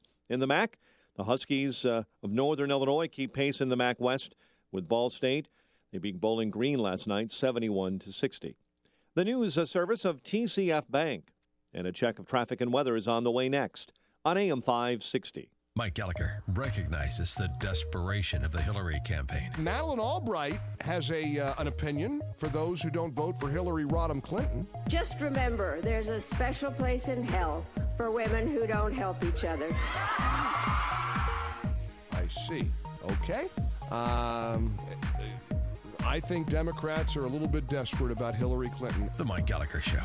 Weekdays at 9, right before Dennis Prager at 11 on AM 560. The Answer. Cornerstone National Bank believes trust, service, and relationship is the foundation of a business banking partnership. Cornerstone National Bank and Trust Company, where you belong. Visit cornerstonenb.com. Member FDIC. Chicago winters are brutal. But when you're homeless, they can be life-threatening. At 54, Trudy fell on hard times and ended up living on the streets. On cold winter nights, Trudy says the trick was to sleep on empty milk cartons to keep her body from freezing on the frozen ground. Well, thankfully, Trudy found Franciscan Outreach. Franciscan Outreach provides people who are homeless with hot meals, a warm bed, access to health care, and the support needed to improve their lives. Today, with the help of Franciscan Outreach, Trudy is employed, has permanent housing, and sleeps in her own warm bed on cold winter nights. Please find a home in your heart for those who are homeless. Visit franoutreach.org to find out how you can help. Your gift will help improve the lives of hundreds of people like Trudy every day. franoutreach.org. Make a difference today. 8:35 in our ChicagoRadioDeals.com traffic center. Here's Jim Talamonte. Thanks, Mike. On the inbound Eisenhower, it's still rough sledding, an hour and a half from Thorndale to downtown, an hour and 11 minutes from Manheim. Outbound, crash at Morgan has cleared. It's 37 minutes downtown to Thorndale. Eden's 24 minutes. Lake Cook to Montrose, outbound 35. The Kennedy, an hour. O'Hare to downtown. Express lane save 3 or 4 minutes. Outbound 34 minutes downtown to the airport. The Stevenson, it is an hour and 14 minutes. 3:55 to Lakeshore Drive. Outbound clear. The Ryan, 31 minutes. 95th to downtown. Lakeshore Drive delays. Southbound Wilson to Fullerton and 18th to the Stevenson. Northbound from the Stevenson to around Soldier Field. Tri-State southbound slow 21 to 137 and St. Charles to the Eisenhower. Northbound stop and go Archer to 31st and from the Reagan Tollway to North Avenue. Adams Tollway jammed. Eastbound Barrington to 53 and westbound from the Kennedy to Toohey with a crash in the left lane. Traffic answers when you need them most. I'm Jim Talamonte, AM 560, The Answer. Chicago's Morning Answer continues next. Your official Chicagoland weather forecast from the AirComfort.com Weather Center, aircomfort.com. 80 years of quality mechanical solutions for your business. Clouds and sunshine, high near 30 today. Still a chilly overnight, low of 18 and a high near 40 tomorrow. 24 at O'Hare. Next news at 9. Chicago's Morning Answer with Dan and Amy continues next on AM 560, The Answer. This hourly segment is brought to you by Financial Planning with Jack Taboda, your 401k rollover specialist. Heard Saturday mornings at 7 on AM 560, The Answer. AM 560, The Answer.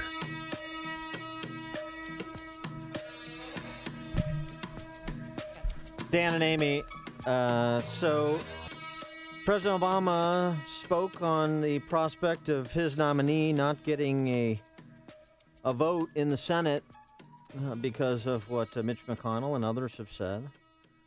He had much to say on the topic and gave us a bit of a tutorial on the Constitution as he understands it, which is to say he doesn't. The Constitution is pretty clear about what is supposed to happen now. When there is a vacancy on the Supreme Court, the President of the United States is to nominate someone. The Senate is to consider that nomination, and either they disapprove of that nominee or that nominee is elevated to the Supreme Court. That's not what the Constitution says. It should be no surprise that President Obama is rewriting the Constitution in his own mind, as he has done for the last 7 years, and He's ignoring. just trying to vilify the Republicans again to make Right. us look like we don't care and we're trying to, like it's a personal attack on Obama, which it's not. And You get just want to get a new president in there that's a Republican and then get in a conservative judge similar to Scalia. and get used to these sorts of straw man arguments that, of course, have become the signature of the president. I'm amused when I hear people who claim to be strict interpreters of the Constitution suddenly reading into it a whole series of provisions that are not there. Which provisions? Which provisions are we reading into it? Does the Senate have to entertain a president's nominee? No, Correct. because I there's- learned that today. There's nothing in Article 2 that says it. So, and frankly, President Obama knows that very well, as Adam Brandon is the CEO of FreedomWorks, which is a conservative group, but he made the point. The Senate has a constitutional role to play in the process, and it's the one that Obama, when he was a senator, used in a failed attempt to stall the nomination of Samuel Alito to the Supreme Court. So there, again, President Bush had a constitutional duty to nominate, and he did. And then the Senate Democrats chose to try and filibuster, including one junior senator from Illinois named Barack Obama.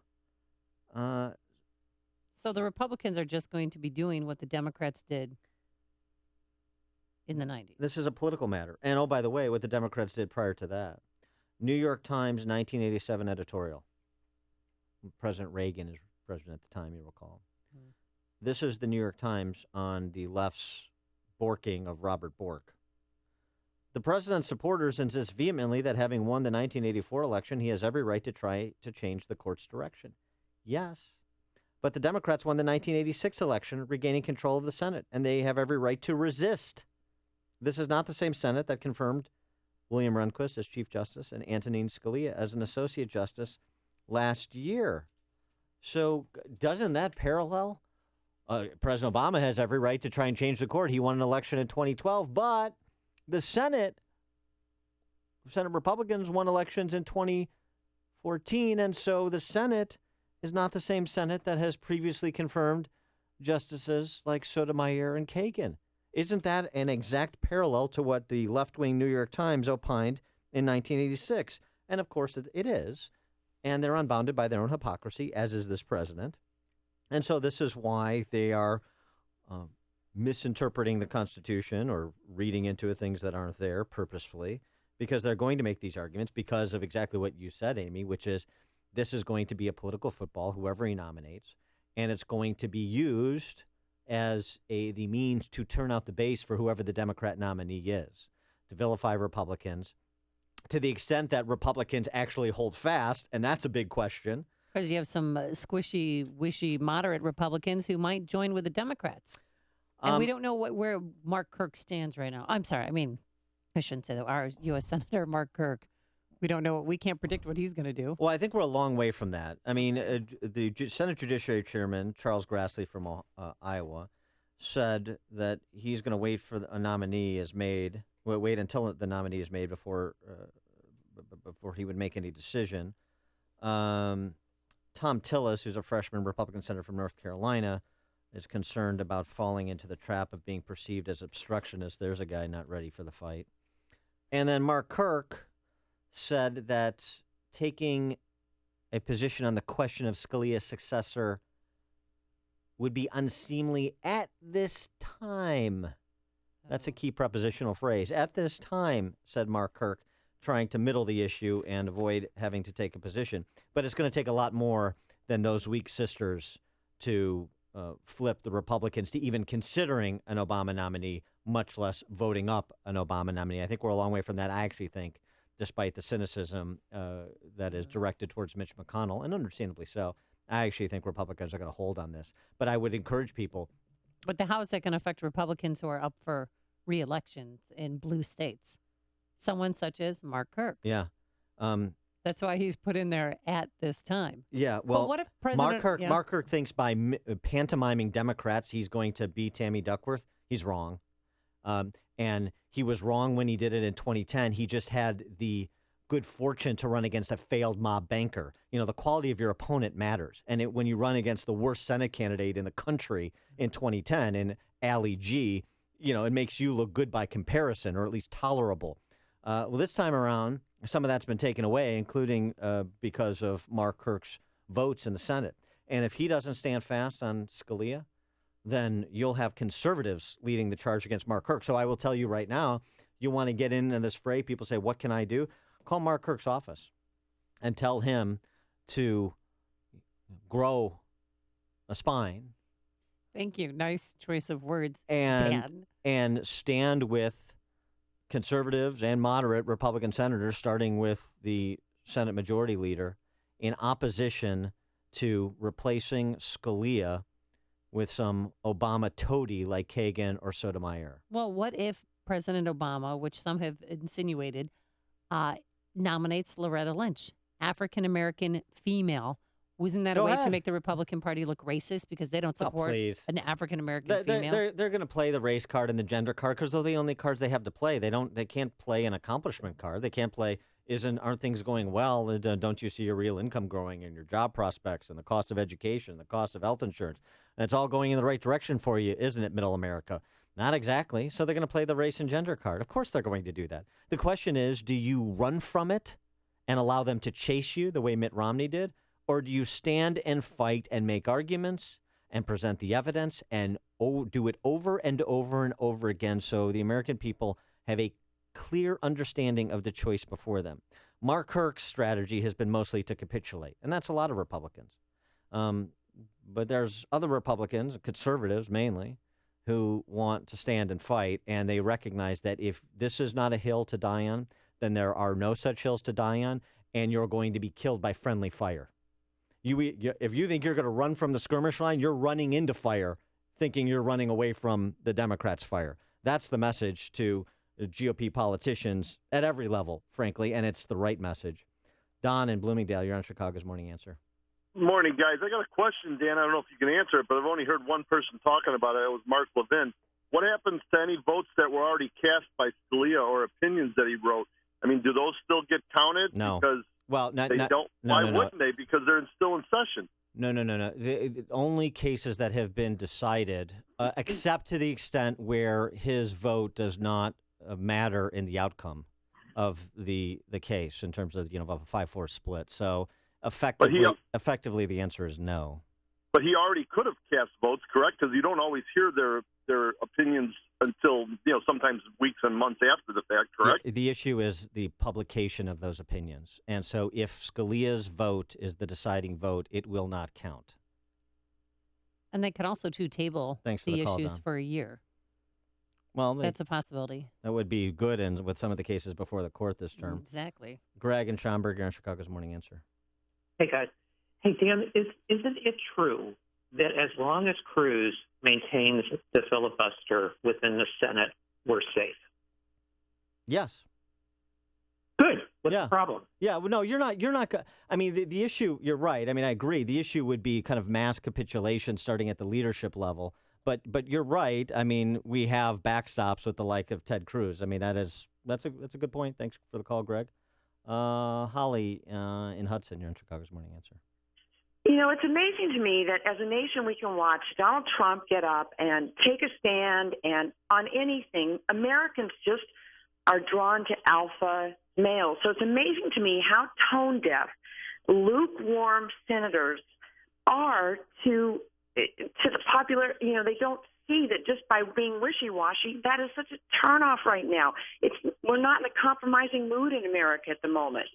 People want people who are going to stand up and take a stand and go America. They don't want this lukewarm, wishy-washy stuff. And why are so many of these Washington establishment types so tone deaf? So what's going on? Thanks for the call, Holly. Scott on the west side. Hey, Dan, thanks for taking my call. I agree with everything that you just said, and unfortunately, the Republicans have done nothing but disappoint, and as you said, capitulated with the Democrats throughout the last 2 years, even though that they've held the Senate and now the House. And I suspect that they're going to do this. The only real hope that we have is for Ted Cruz to filibuster. He's the only one that's even talking about it. Thanks for the call, Scott. I mean, I don't think that's the only hope at this stage. I mean, I don't want to preordain this. Mitch McConnell had drew a pretty bright line, and he drew it pretty quickly. And you have most of the senators and even House Speaker Paul Ryan that are towing that line. So I think we're a long way from, real concern just based on some offhanded comments by Senator Tillis in North Carolina or a less than stout statement by Mark Kirk. Ed in LaGrange. Hi, good morning. I think there's a distinction with a difference, Dan, the phrase you like to use here. It's much different for the Republicans to say, don't bother sending anybody up at all, because we're not even going to entertain it, versus send somebody up, we will review them each on a case-by-case basis to think if that person meets our qualifications to be a Supreme Court justice. It is political. To say the Supreme Court can go for the next 14 months with 4-4 votes puts this country in a bad spot. And, Amy, there's nothing in the Constitution, Amy, that says you have to wait till the next president. No, that's not in there. Yeah. So Can delay. I'm sorry. Well, that's right. That's right, and there's nothing in the Constitution that forces a particular timeline and a particular vote. And with respect to 4-4, we've endured that kind of absence, a year-long absence of a ninth justice before in this country's history. It didn't fall apart. The importance of that seat, given the court and given where this president wants to take the court, you're right, it's political. That's the point. And so why would you concede that political power that you have? Elections have consequences, and Republicans winning the Senate has consequences. Well, I think that's the important thing is for people to realize then. And you're only talking about one. Generate votes. You're only talking about one term. I mean, right? The Supreme Court's term ends June 30th, and then you'll pick up the next term next year. Well, they take in October. I think they'd start up again. Yeah, so that's right. Then in June and October they start up again. They're actually talking 2 terms. Well, by the time they get their cases in not next necessarily. Year, Not necessarily. Not if you have a president. You have a Republican president and Republican-controlled House and Senate. You can move a nomination along pretty quickly, I suspect. Thanks for the call, Ed. This is the morning show more Chicago radio listeners are choosing.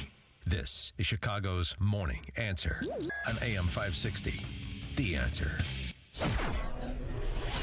A sunny 23 degrees out there, going up to a high of 30. And then tonight, a low of 18. And tomorrow, rather cloudy, breezy, warmer, a high of 40. And on Friday, wow, very windy, warm, a shower in the morning, and some very high winds, but highs in the upper 50s. Let's get the travel times. How's it looking on that inbound Kennedy, Jim Telemonte? Well, Amy, it's holding at about an hour from O'Hare to downtown. Really slow from Nagel into the Burns Circle. 35 minutes from Montrose and 31 on the Express. Outbound 29 minutes downtown to the airport. Edens 23 minutes Lakehook to Montrose. Outbound 50. There's a car on the ditch at Tower Road. It's on the right side, causing the backups. The Eisenhower, an hour and 22 minutes. Thorndale to downtown, outbound 37 minutes. Stevenson, an hour and 8 minutes. 3:55 to Lakeshore Drive, outbound clear. And Ryan is 31 minutes. 95th to downtown. Lakeshore Drive has southbound delays. Wilson to Fullerton, then 18th to the Stevenson. Some auto show traffic. Northbound from the Stevenson to Soldier Field. Adams Tollway eastbound, it's stop and go. Barrington Road to 53, and westbound jammed from the Kennedy to Toohey, where there's a crash in the left lane. The other tollways have some delays, but they're improving fairly quickly. I'm Jim Talamonte, ChicagoRadioDeals.com Traffic Center. Looking to secure financing on a new home or refinance your existing home, then you need to do what Amy did when she needed a mortgage, and that's call David Hochberg at Pearl Mortgage. Susan called for reverse mortgage information on behalf of her 80-year-old father who owns a $400,000 home, free and clear, and earns $80,000 a year. David answered Susan's questions and explained the benefits of reverse mortgages. David then advised Susan to secure a HELOC instead of a reverse mortgage because it was her father's best option. All the other reverse mortgage experts Susan spoke with tried hotboxing Susan's father into doing a reverse mortgage, while David told her a HELOC was a better option for her father at the time. If you or your family is interested in a reverse mortgage and you want to work with a lender that'll always look out for your family's financial best interest, do what Amy did and Susan did, and that's called David, 312-751-1333.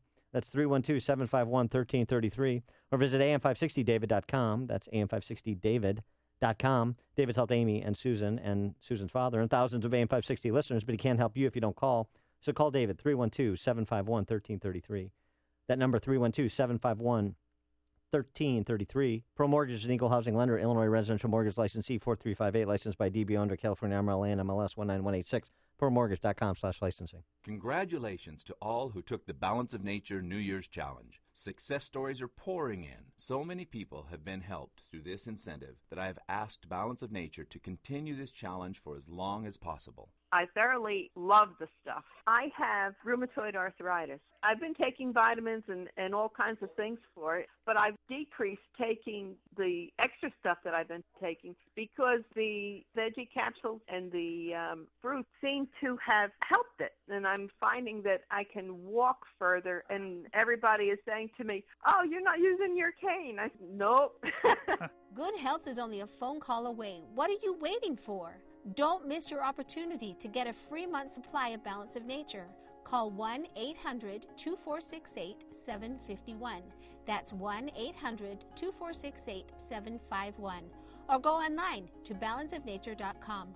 Use promo code CHICAGO.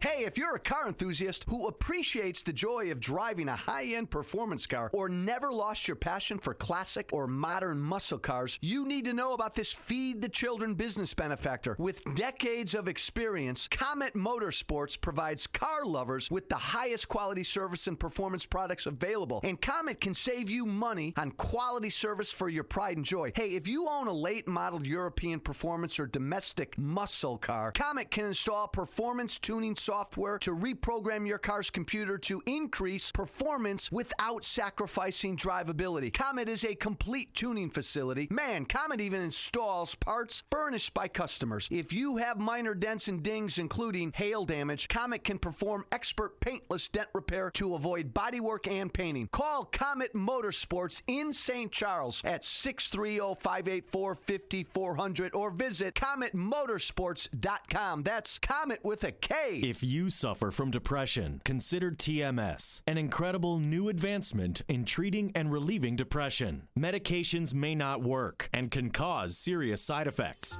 I'm Jim Marks, a medical director at Theramind Services and a board-certified psychiatrist for over 22 years. If you or someone you love suffers from depression, TMS can change your life. I've witnessed its transformative results in my patients for years. TMS, or transcranial magnetic stimulation, is a safe, non-invasive, and highly effective treatment for drug-resistant depression. Over 50,000 patients have been helped by TMS. Most insurance companies cover TMS, including Blue Cross Blue Shield of Illinois and Medicare. Depression can be beaten, and without drugs. Schedule a free consultation with Theramind, with locations throughout Chicagoland. If you suffer from depression, do something about it. Call Theramind, 847-562-5868, or go to tmsmind.com. On AM 560 The Answer, we talk about the important issues that affect your world. Things like the economy, education, and foreign policy. There's always so much going on in the news that we don't always have the time to drill down and talk about the big ideas behind the big issues. That's where Upstream Ideas comes in. Upstream Ideas, online at upstream-ideas.com, in partnership with the Illinois Opportunity Project, provides the kind of information that informs the policy discussions happening here on AM 560. At Upstream Ideas, you'll broaden the debate, move beyond partisan assumptions, and challenge accepted orthodoxies. In other words, Upstream Ideas goes against the current and thinks upstream. Go online now to upstream-ideas.com. That's upstream-ideas.com. You'll be armed with new information and fresh perspectives to spur you on to make the state of Illinois and the United States of America a bit more free, a bit more just, and a bit more civilized. Upstream-ideas.com. Hey, Sean Hannity here. You know, nothing frustrates me more than liberal hypocrisy. Take our food, for example. You know, the left claims to care about the poor and the environment, but guess what? They're waging a silent war against America's farmers that is making our food supply more costly and less sustainable. America's family farmers are producing more food using less land and fewer resources than ever before. Now, they should be cheered, but instead, radical groups are working with government bureaucrats to crack down on our farmers and limit the tools and technology that they're allowed to use. And the result is higher food costs for you, the American consumer, and low-income families, they're hit the hardest. Now, thankfully, someone is fighting back. Protect the Harvest is a national coalition working to defend modern American agriculture. You can check them out at protecttheharvest.com and follow them on Facebook to get the very latest news and see how you can help. Don't let radical activists control your family's food choices. Visit protecttheharvest.com today. Place your orders for promotional items now for the year. Get ready for the big trade show. Provide shirts or jackets for all of your employees, students, or church members. Or giveaway items like coffee mugs, pens, or hats. Whatever it is, you can trust an American to take care of it. This is Sam Gilberto, president of American Embroidery and Screen Printing and American Marketing Products. We specialize in putting your logo on just about anything. Our focus is entirely on you, our customer. We want every customer experience to be outstanding. Here's an offer to help your budgets for the new year. 10% off and free artwork on embroidery and screen printing orders for all new customers. 10% off and free artwork on embroidery and screen printing orders for all new customers. We have the capability, capacity, and know-how to get your job done right and on time. Call 630-766-2825.